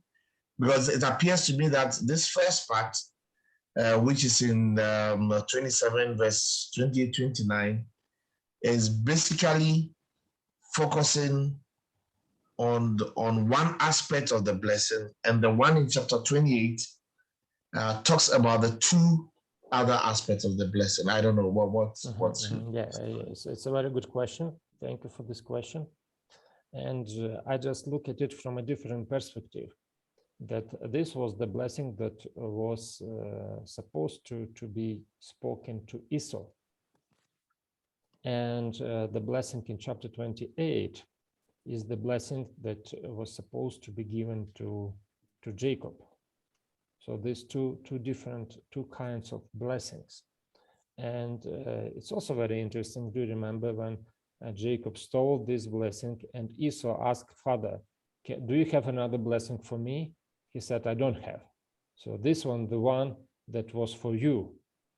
And now I don't have a blessing for you.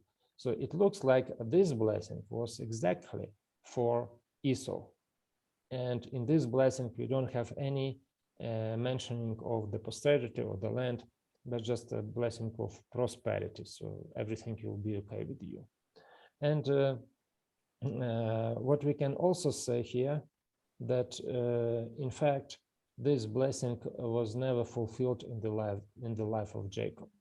And Pastor David Anochi started speaking about this. But when we look at every statement of this blessing, we can see that nothing of it fulfilled in the life of Jacob. Nothing. For example, may God give you of the dew of heaven and of the fatness of the earth, and plenty of grain and wine. So what does it mean? What does Isaac promise here in these words? He promised plenty of grain, plenty of wine. He promised that the earth, the fatness of the earth. So he promises that actually the one who get it will enjoy the fruits of the earth, and he will never lack anything from the fruits of the earth. But what we can see happened in the end of the life of Jacob. We can see that there was another famine, and the famine was so severe that the entire family had to go to Egypt. So do you see, this blessing was not fulfilled in the life of Jacob. So he didn't get it. Another part of the blessing, let people serve you and nations bow down to you. And this is also, it was not fulfilled in the life of Jacob either, because what happened? Instead of other peoples served him, Jacob himself goes to Laban and he is serving him. And he is serving him for 20 years. Be Lord over your brothers, and may your mother's sons bow down to you. So it also didn't happen because, as Pastor Anochi said, when Jacob came back from the land of from Haran, so we can see that he himself 7 times bowed down before his brother. So it was vice versa. So this blessing didn't work for him. And one more interesting issue that we can notice here.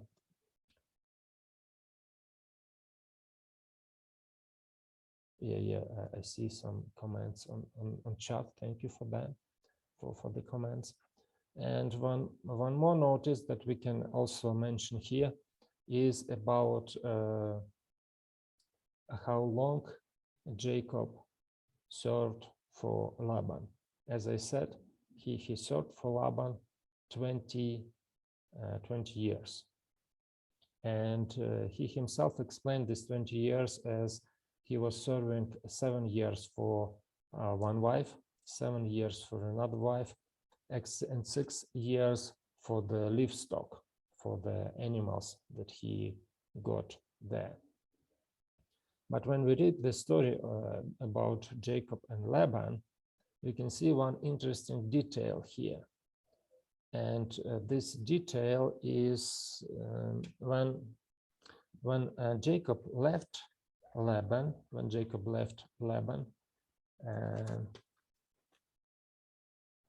Laban was chasing him. And when Laban was chasing him, and when they met finally, and this is chapter 31. This is chapter 31. When they finally met, he told him these words.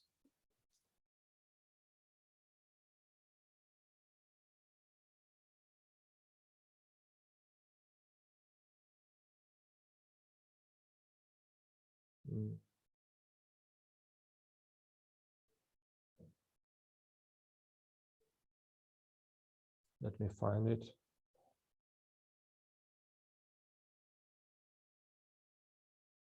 Yeah, and this is written in verse 43. Then Laban answered Jacob, the daughters are my daughters, the sons are my sons, and the flocks my flocks. Everything you see is mine. But what can I do today for these daughters of mine or for the children that they have borne. Come now, let's make a covenant, you and I. Let it be a witness between the two of us. So what Laban is saying here, he said, the daughters are my daughters, the sons are my sons, and the flocks my flocks. So what I understand here, that when Laban speaks like this, he is right when he said the daughters are my daughters. And he is right when he speaks about the flock, because Jacob came to Laban and he had nothing. And when he was leaving Laban, he had a lot. So it is clear that he got everything from Laban. But of course, we understand it was not just from Laban, but because God blessed Jacob at that time. But what is striking here when he says, the sons are my sons. So here it looks like Laban claims that the sons of Jacob do not belong to Jacob, but they should belong to Laban. So what does it mean? Why does he say like this? And we need also to understand, if you look at the story, so of course we don't have time to spend to discuss it in the details, but when we look at the story, the relationship between Laban and Jacob, we can see that most probably from the very beginning of this story, Laban had in mind to cheat on Jacob somehow. And of course, we cannot be very sure about it. But in the very beginning, when he so easily agreed that Jacob could marry two of his daughters, and so most probably what he wanted to do, he wanted to retain, not to give the dowry that was supposed to be given to the daughters. And we need to understand the status of the women at that time. So usually a man, if for example I am a man and I want to marry somebody, marry a girl, so in this case I need to pay money for the girl. And at different times, when we look at the ancient Near East traditions and customs, we can see that at different times the price was different. But in very often it was about the price of a female slave.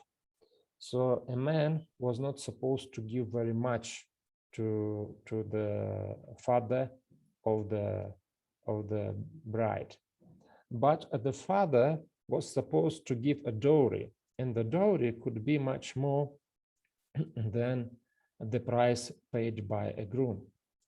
And so in this case, it was clear that Laban was supposed to give more to Jacob than Jacob shall pay to Laban.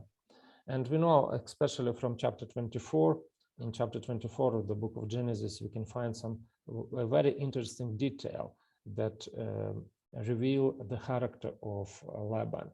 When Laban saw the gifts that were presented by Eliezer to Rebekah, his eyes were like he changed his behavior. He started to be very polite to Eliezer, and he really, it shows that he was a greedy person, the person who wanted to get more benefit from everything. So most probably, but of course, as I say, it is just a reconstruction of the events. Most probably when he agreed to have Jacob as his son-in-law, his intention was to withhold this dowry and do not pay the full amount of dowry. And later on, we can see one statement that his daughters say that that Laban didn't give them what they are supposed to get. So they say that he even ate their portion of the inheritance. So we can see that most probably Laban wanted to cheat on Jacob from the very beginning. And he made him to work 7 years for one daughter and 7 years for another daughter. And most probably even after that, he didn't want to treat him as a hired worker, but most probably he wanted to treat him as a slave. So he didn't want to give him anything from his property. And here, when he says, your sons are my sons, he actually claims that the sons of Jacob belong to him. And when we read Exodus chapter 21, this is a law about the slave, So let us read it. When you buy a Hebrew slave, he is to serve for 6 years. Then in the 7th, he is to live as a free man without paying anything. If he arrives alone, he is to live alone. If he arrives with a wife, his wife is to live with him.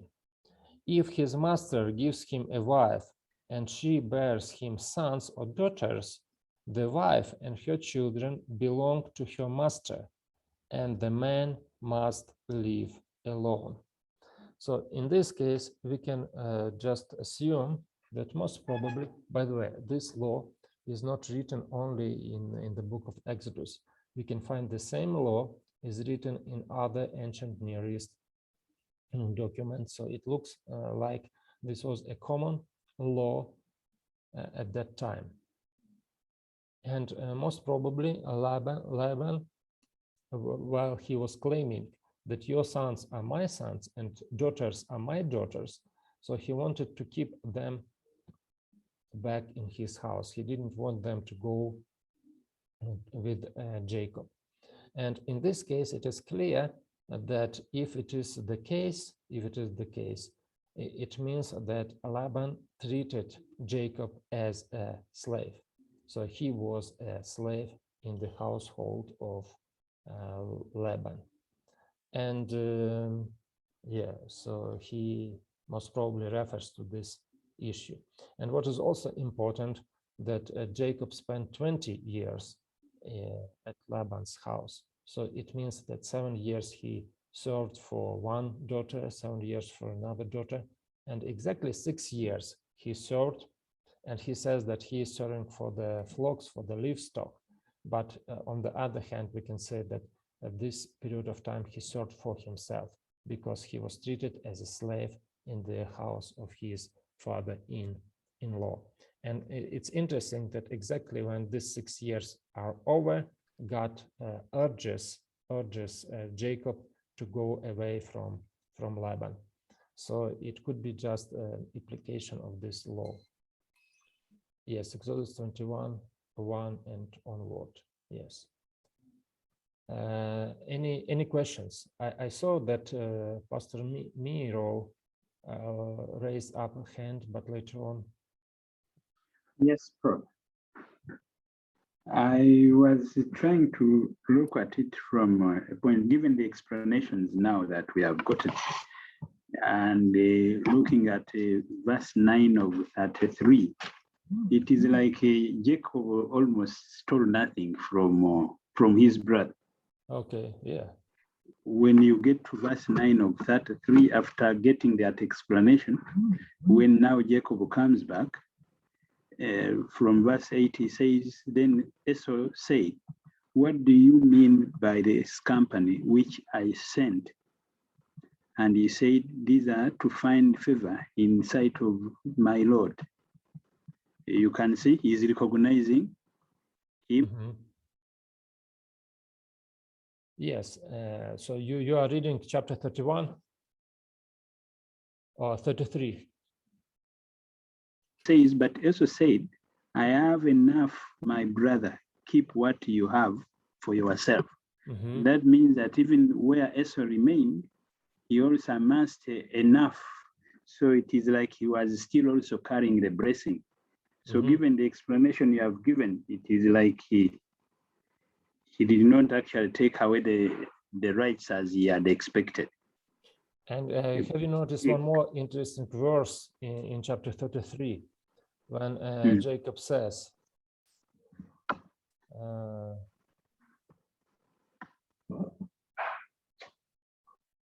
verse 11, please take my present that was brought to you, because God has been gracious to me and I have everything I need.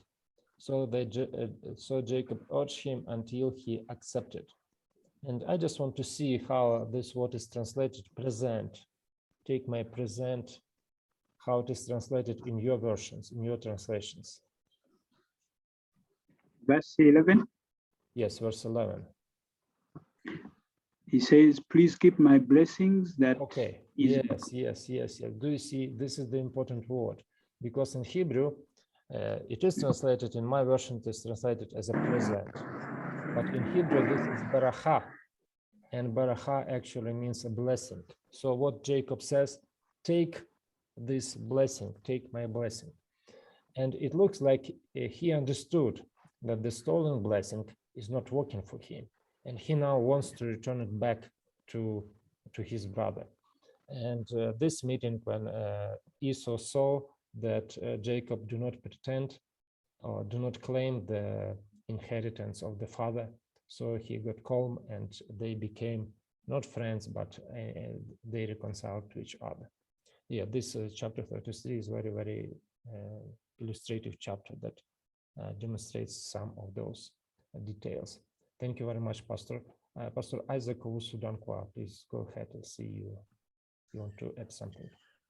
Yeah, Prof, I had put an earlier question there, trying to do some comparison between the chosen profession of Cain and the consequences, the chosen profession of Esau and its consequences. And now with what I'm seeing now, what we're reading from chapter 33, it appears that Esau had made a change, it appears so, in his profession, because now he seemed to be somebody who has a lot of flock and all those things, which somehow meant that he might not be the hunter as he used to be at the beginning.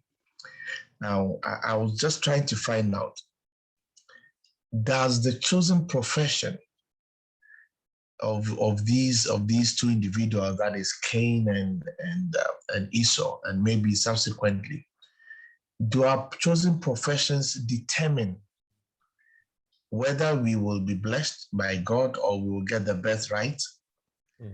And if so, what is its implication on our children as they grow up?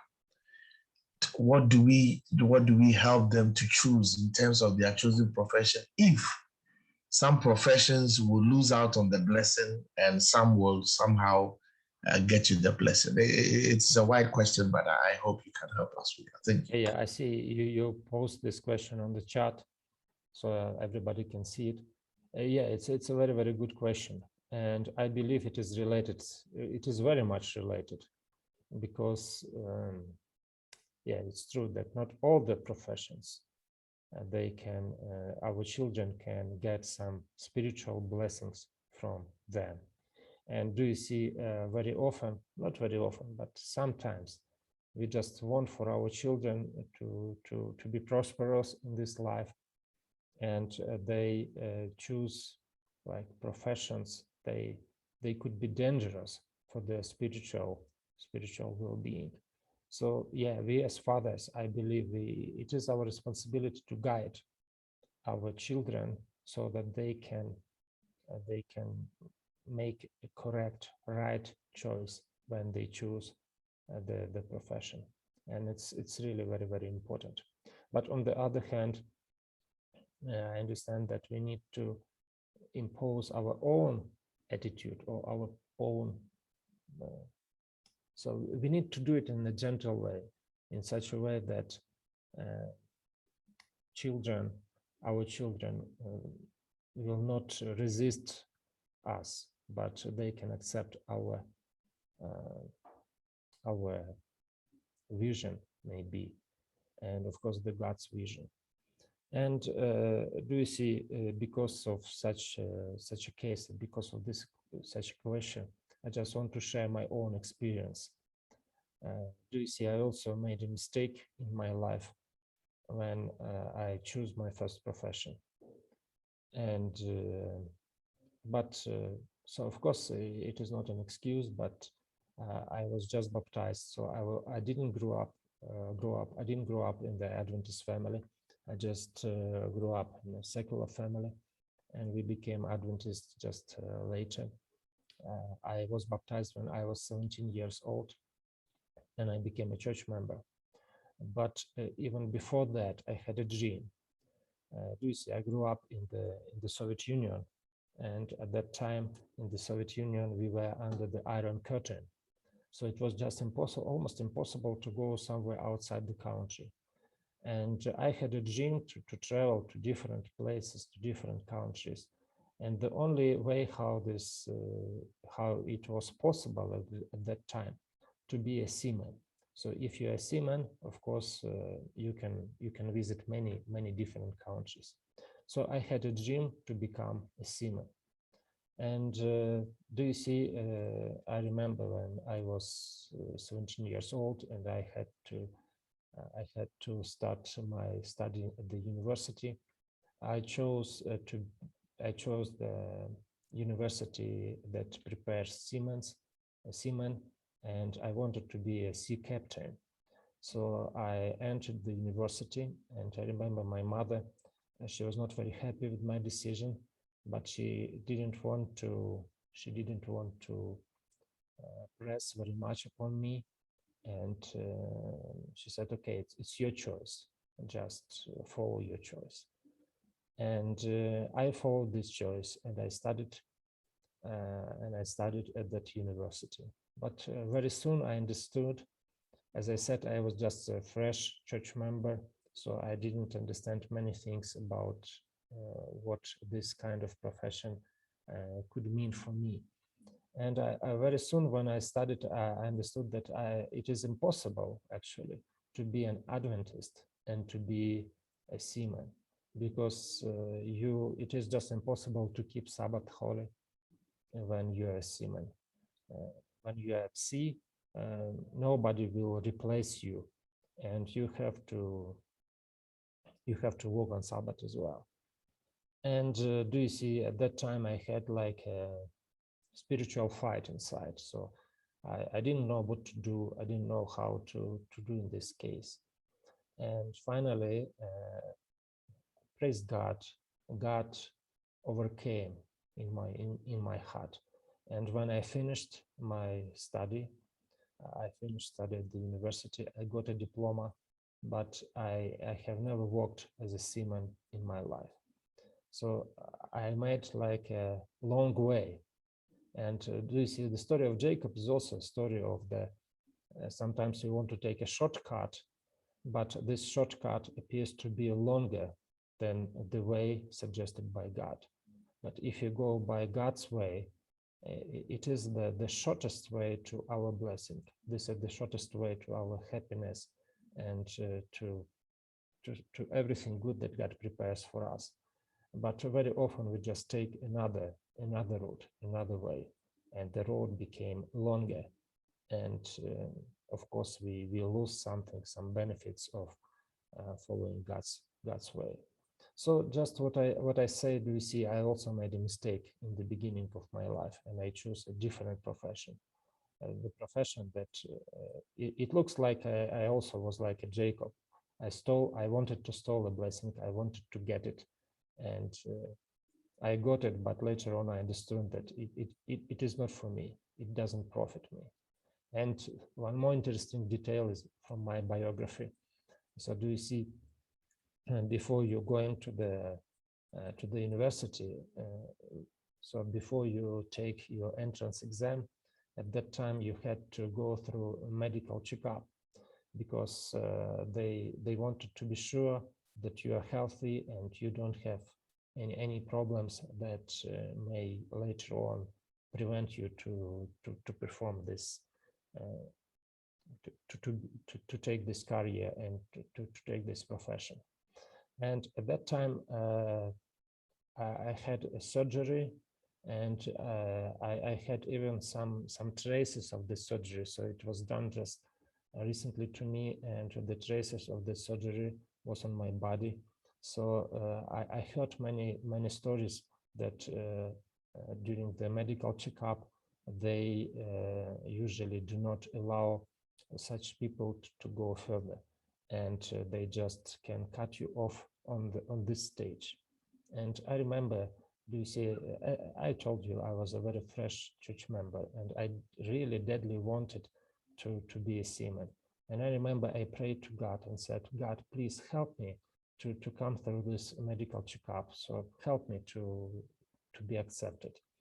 And I was really surprised that I got a result and I was accepted. So I got this medical checkup, I passed through, and they didn't cut me off on this stage. But later on, I also understood that maybe God on purpose, so he could stop me many times. He could stop me on the medical checkup stage. He could stop me on the entrance exams. He could stop me many times. But God didn't do this. And maybe because he wanted me to try, like he did with Jacob. He wanted me to try this way. And he wanted me to make my own decision, so that it is not for me. Okay, sorry for this long story, and it is not maybe much related to our class, but I believe it's somehow related. It is appreciated, Prof. Yeah. Thank you. God is very good, and sometimes even if we do mistakes, he is able to correct them, to make our mistakes for something good in our lives. So yeah, thank you for your attention, and let us make a final break, just a short one for 5 minutes, and we will come back to the rest of the story of Jacob. Okay, let us make a break.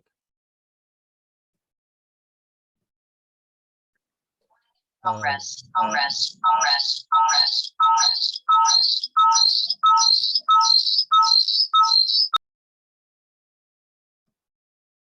So one of such word plays that we can see here, and there are many of them. So everything is built on the word play in those chapters.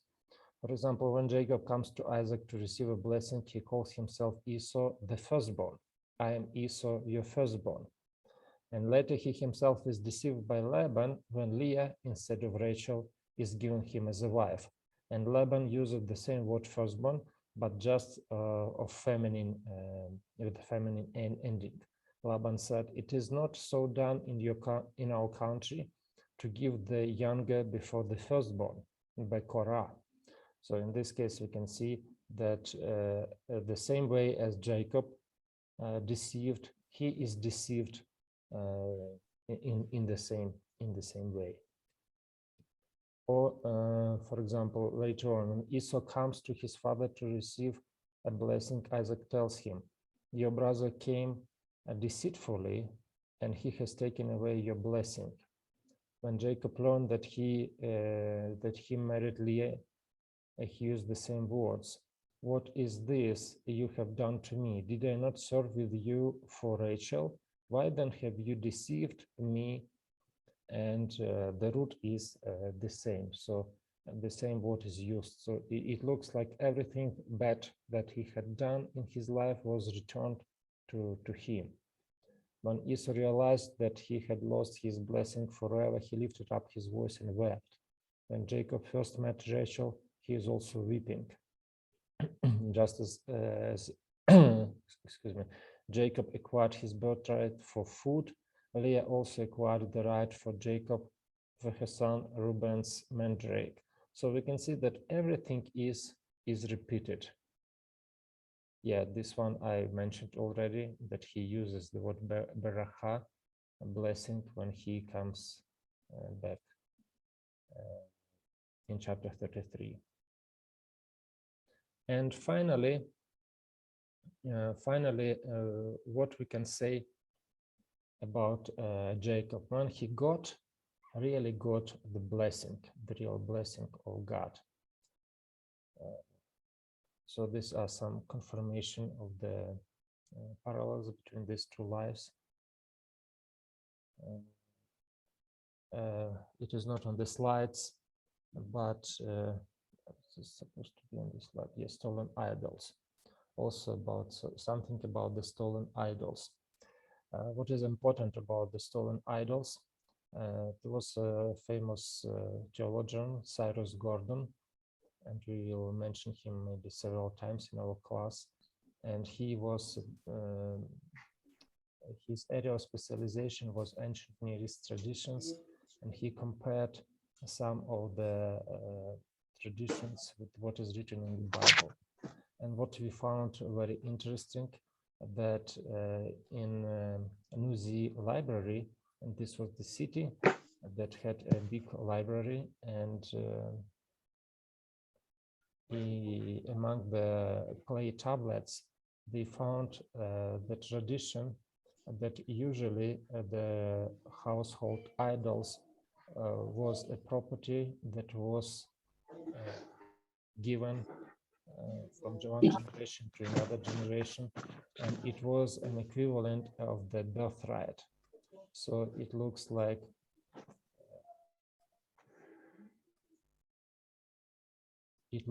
Rachel also wanted to steal the birthright when she stole idols, household idols. So, and in this case, we can see these parallels with Jacob. Slides not.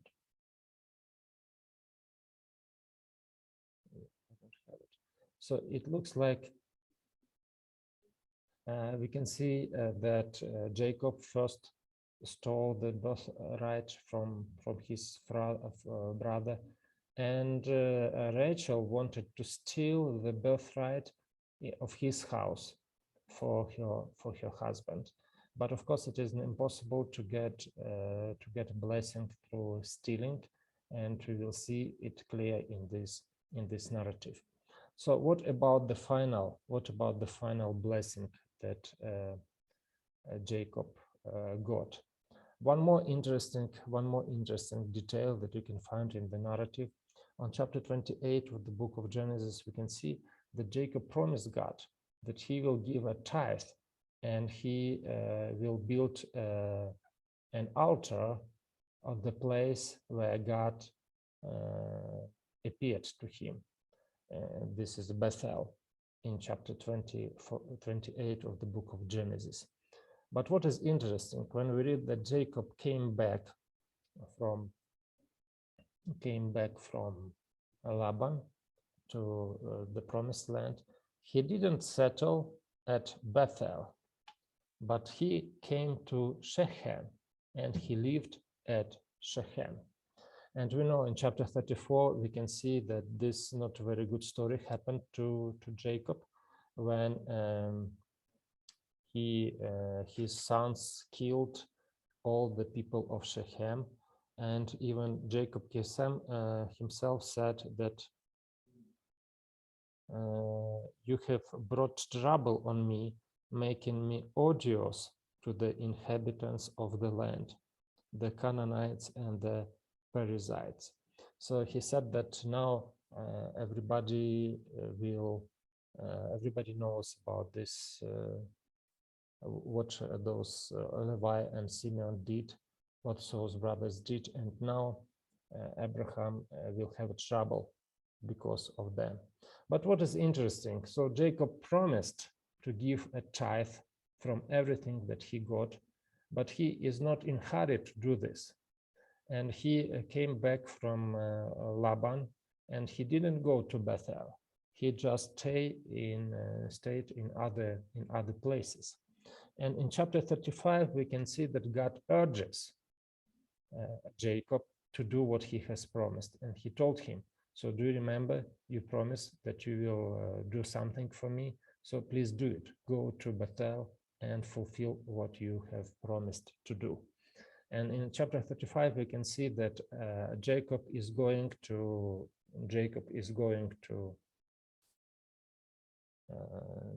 this place, and on the way to this place, he said to his wife so that they should get rid of all those household idols. And it was like a final confirmation that Jacob understood it is impossible to get a blessing through deceit, through cheating, through something not right. And after they got rid of all the idols and they dig them under the tree, only after that we can see that God appeared to Jacob and he blessed him, and he repeated the blessing of Jacob, the blessing of Isaac to Jacob. So now we can see that Jacob got his blessing. But of course, the way how he got it, it was like a long way. So he wanted to find a shortcut to the blessing, but in fact, it appeared to be a very, very long way. And do you remember when he was presented to Pharaoh, he said that his days are not as long and are not so happy as the days of his forefathers. So the story of Jacob, I believe, is a great story that teaches us that it is important to believe in God, to trust God, and not to look for shortcuts, illegitimate shortcuts, because those shortcuts will always end up with a catastrophe, with some dramatic consequences. Okay, so just several words about this meeting with angel, and this meeting with angel and the name Israel. So the name Israel is a kind of the etymology of the name is very difficult to trace, and sometimes some scholars have different suggestions about the etymology, and the meaning also is not very clear because of that. But maybe the most important fact is not the meaning of the name itself, but the fact of changing the name. And do you remember we made some parallels between the Promised Land and the Garden of Eden? So the Promised Land is like a symbol of the Garden of Eden. And it is not a coincidence that Jacob met angel just at the border of the Promised Land. And angel was fighting with Jacob. And it looks like angel doesn't want to let Jacob to go in. And only when the name of Jacob was changed, so he got the name Israel, only after that Jacob was able to enter the Promised Land. So he entered the Promised Land not as Jacob, not as cheater, not as a deceiver, but he entered the Promised Land with the new name, and this is named Israel.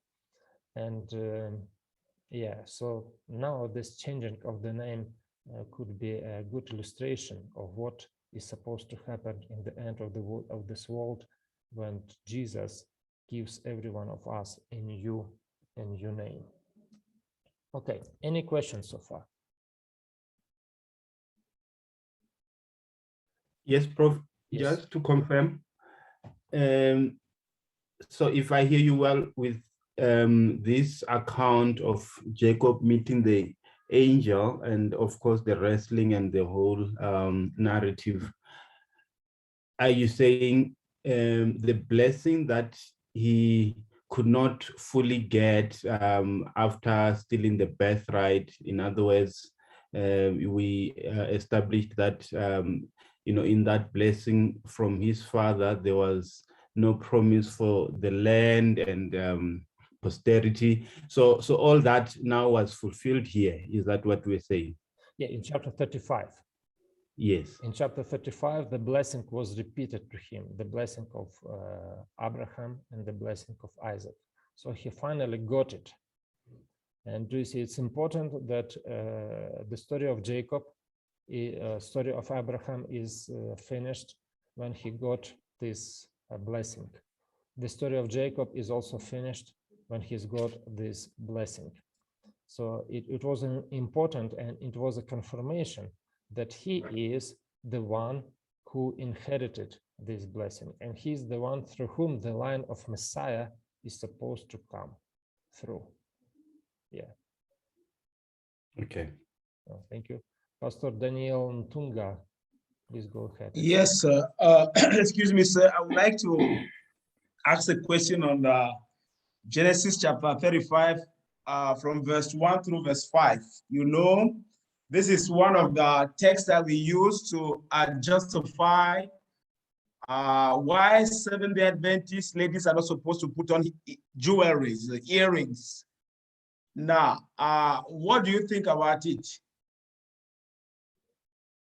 Okay, the question about jewelry is a complicated question, and I believe it is better to handle this question not on the basis of the Old Testament, but on the basis of the New Testament, what the New Testament says about that.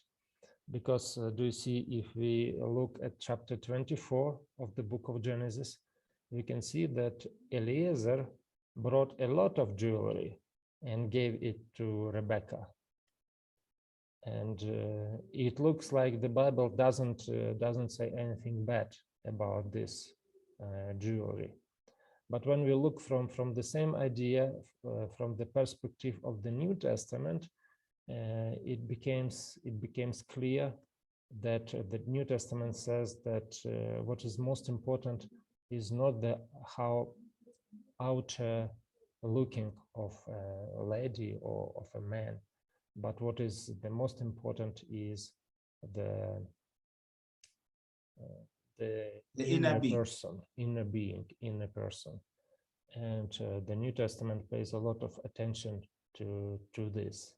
What is the most important is the inner person. And do you see, I also want to say from another perspective, that sometimes we try to follow what the Bible says about the jewelry, and we do not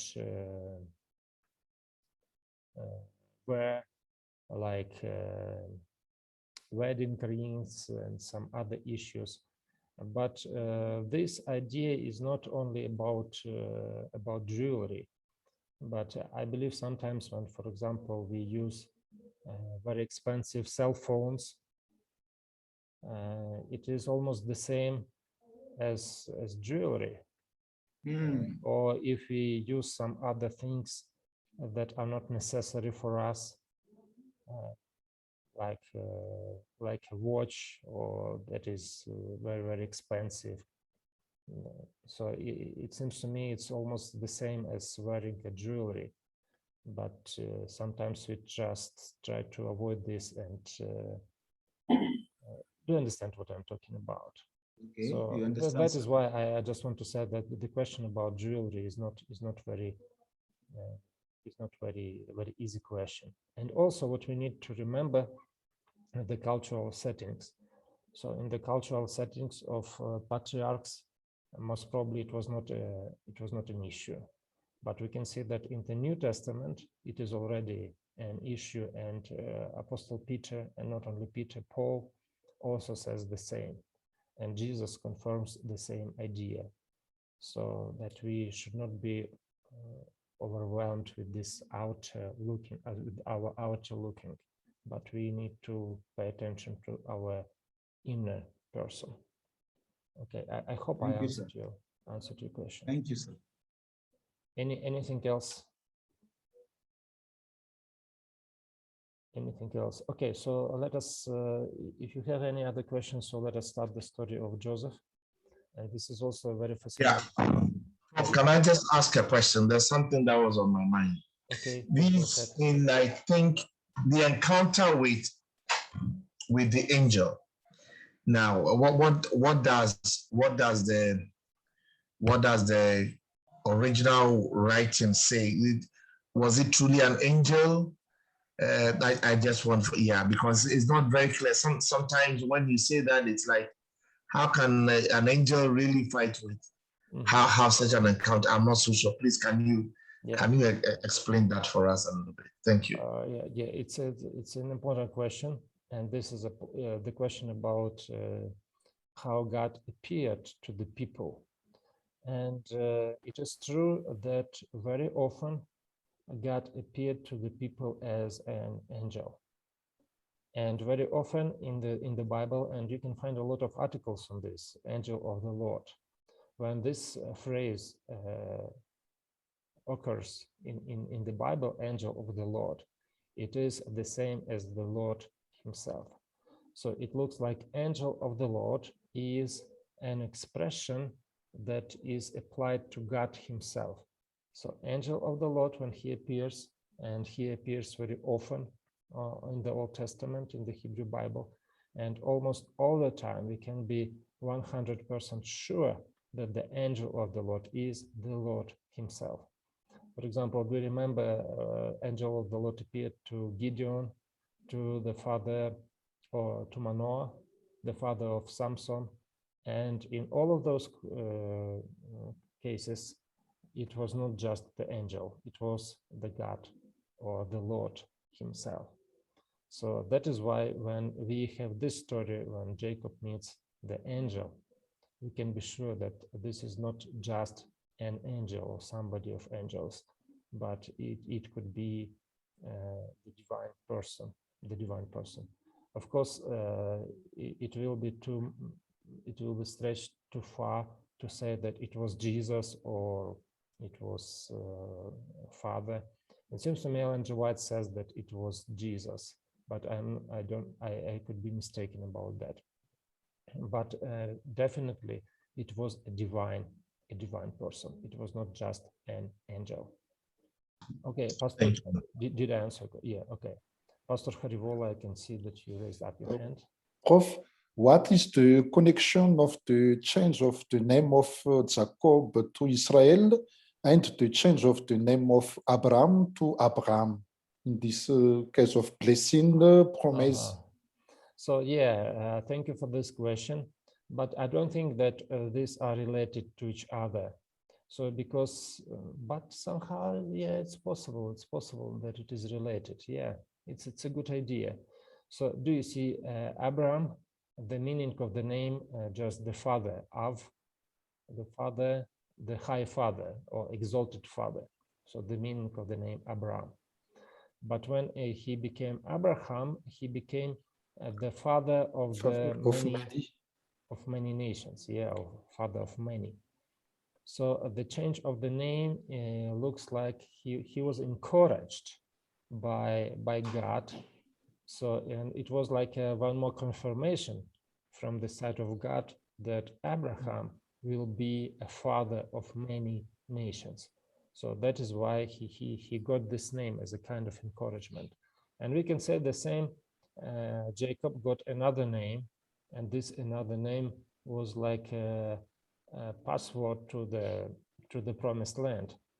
And it was also a kind of encouragement. So you fought with God, and you will overcome people. So this is a kind of confirmation of his status, confirmation of his destiny, eternal destiny.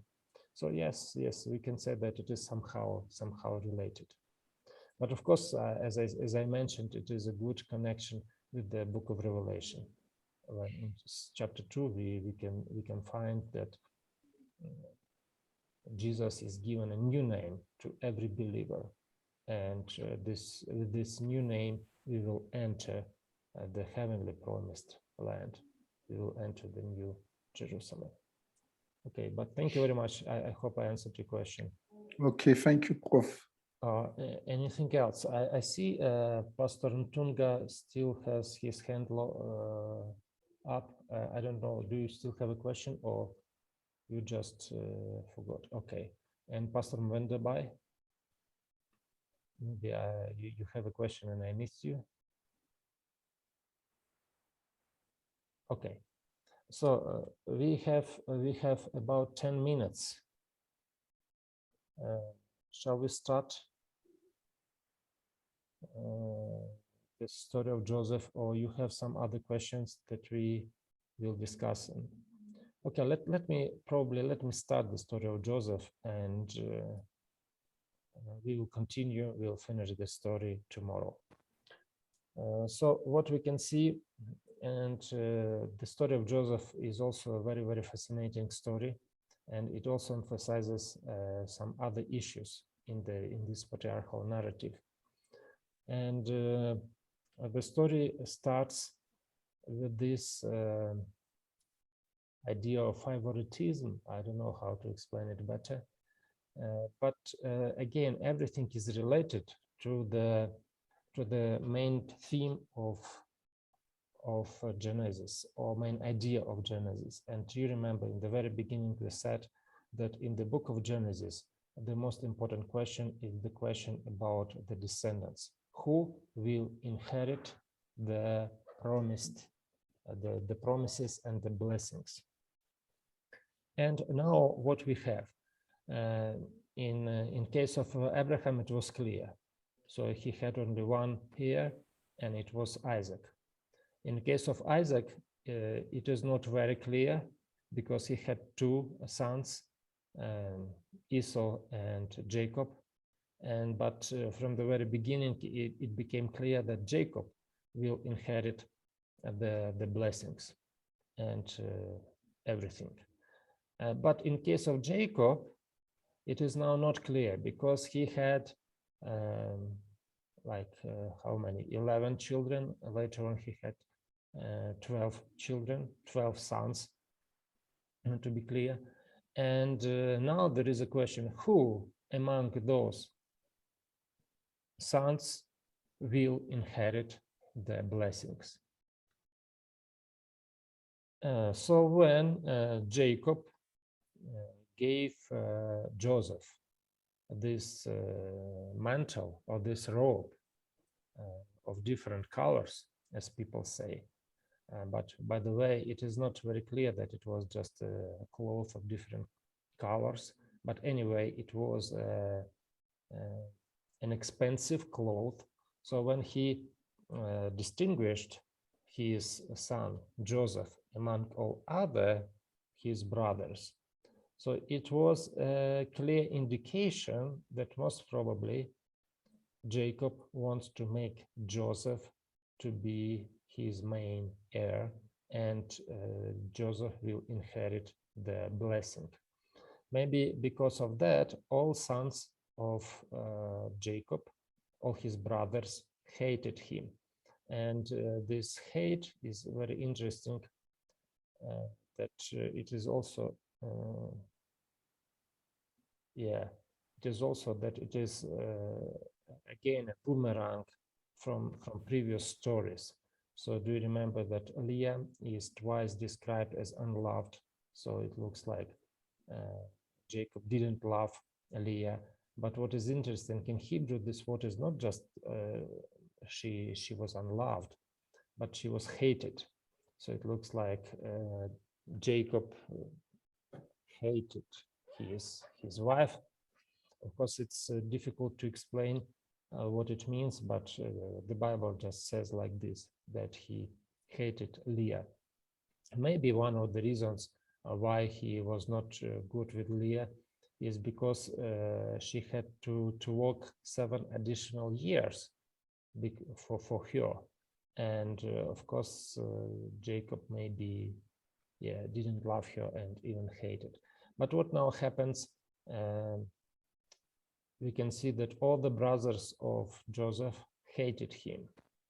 And it looks like it came back to his family. So everything bad things that Jacob did came back to his family and to him. And we need to remember that actually the same cloth that he was given to his son Joseph, the same cloth is mentioned in second book of Samuel, when the daughter Tamar, the daughter of David, also had the same cloth. So it means that it was a very expensive cloth, the clothes of king's children and clothes of somebody who had a position in the society. So most probably, as I said, when Jacob gave this clothes to Joseph, he meant that his son Joseph will be the firstborn. So he wanted to give first birth to Joseph. And now let us make just one more simple exercise. So, and again, we need to remember one thing about ancient Near East. In the ancient Near East, wives and concubines had different status. So what it means? It means that if a person has a wife and has a concubine, and both have children, so always the son of the wife's sons should be prioritized with everything. So only if a wife doesn't have a son, the son of a concubine could be a heir, could inherit something. But in most of the cases, especially the right of the firstborn is given to the sons of the wives. So that is why when we look at the Jacob's family, we can see that he has 2 wives and 2 concubines, or 2 maid servants who also functioned as concubines, we can say like this. And it is clear that the children of the concubines or maid servants couldn't inherit the first birth, the birthright. And the priority is always given to the sons of the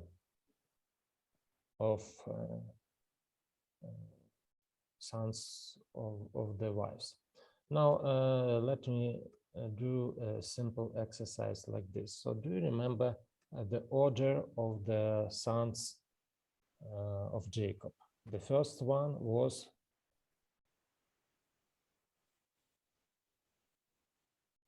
Reuben, yeah. The second one, Levi. Levi. And after that, Judah. Yeah, this is the line of Leah. After Judah, we have Issachar and Zebulon, yeah. And let's go to another wife. And this is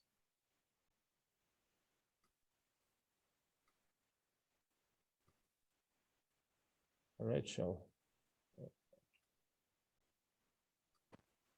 Yeah. Rachel. And she had 2 sons, Joseph and Benjamin. She had only 2 sons, Joseph and Benjamin. Of course, we do not include the sons of the maidservants here. So now let us look at those children.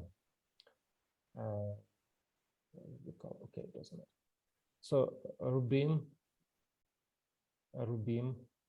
cannot inherit the birthright because okay, that's not. Because do you remember what he had done? He slept with one of the father's concubines. Yes, so that is why Jacob said, no, he is not in the list anymore. So he cannot inherit the birthright. After that, we have Simeon and Levi. So what happened to them? They killed all people of Shechem. Yes, and because of that, they also cannot inherit the birthright. So the next in the list is Judah. Judah became like a firstborn because the previous his brothers compromised themselves. So that is why the next one in the list is Judah. It is according to the line of Leah, but according to the line of Rachel, we have another person who also could claim the right of the birthright, and it is Joseph. And when we read the story of the rest chapters of the book of Genesis, we can see that these two persons, Judah and Joseph, are main characters. So now the author wants to emphasize our attention to these two brothers, Judah and Joseph. Even look how the chapter are built, or the plot is built. So chapter 37 of the book of Genesis is about Joseph, how Joseph is sold to slavery. And chapter 38 is about Judah. How is Judah? What is Judah doing? And after that, we come back to Joseph. And anyway, we can find that Judah is also a very, very important character in the narrative. For example, when Joseph requires brothers to bring Benjamin to them, do you remember Jacob doesn't allow Benjamin to go with them, but finally he allows. But he allows only when Judah asked Jacob to let him go. But when Reuben was asking to let him go, Jacob didn't allow him to do this. So we can see that the narrative really pays attention to these two brothers, Judah and Joseph. And the main question is, who will inherit the blessings? Who will the next heir of the promises given to the patriarchs? And how those blessings were given and who was the one who inherited, we will know tomorrow. But by the way, do we have any ideas who became the heir of the covenant? Who inherited the blessings? Any ideas from you? I think it was Judah. Okay, Judah. Thank you. It is accepted. Anybody would like to say that it was Joseph? Joseph as well, somehow. Again. I think Joseph as well could be seen as one of the heirs. Okay. Because two of his descendants were added. Good idea. A good idea. Thank you. So it looks like we lost connection with you, Pastor Daniel. But I got your idea. So do you see what he's speaking about? Oh, it's me. I lost connection. Can you hear me? Yeah, we can hear you now. Yes. Okay. So Pastor Ntunga, as I understood, says that two sons of Joseph were accepted as children, were accepted as Jacob's children. And it means that finally Joseph got a final portion of inheritance. Yes? Yes, sir. That's what I believe. Okay. So let us tomorrow decide who was the one who inherited the main blessing, Joseph or Judah. So we will see it tomorrow. We will discuss it tomorrow. But do you see, this is like a main question of the book of Genesis. Who will be the next one? And in case of Jacob, it is very difficult to see because he had a lot of children. Okay, anything else? Yes, Christ is from Judah. I see some comments, of course, he is from Judah. But let us leave this question for tomorrow. And tomorrow we will see maybe some other interesting things.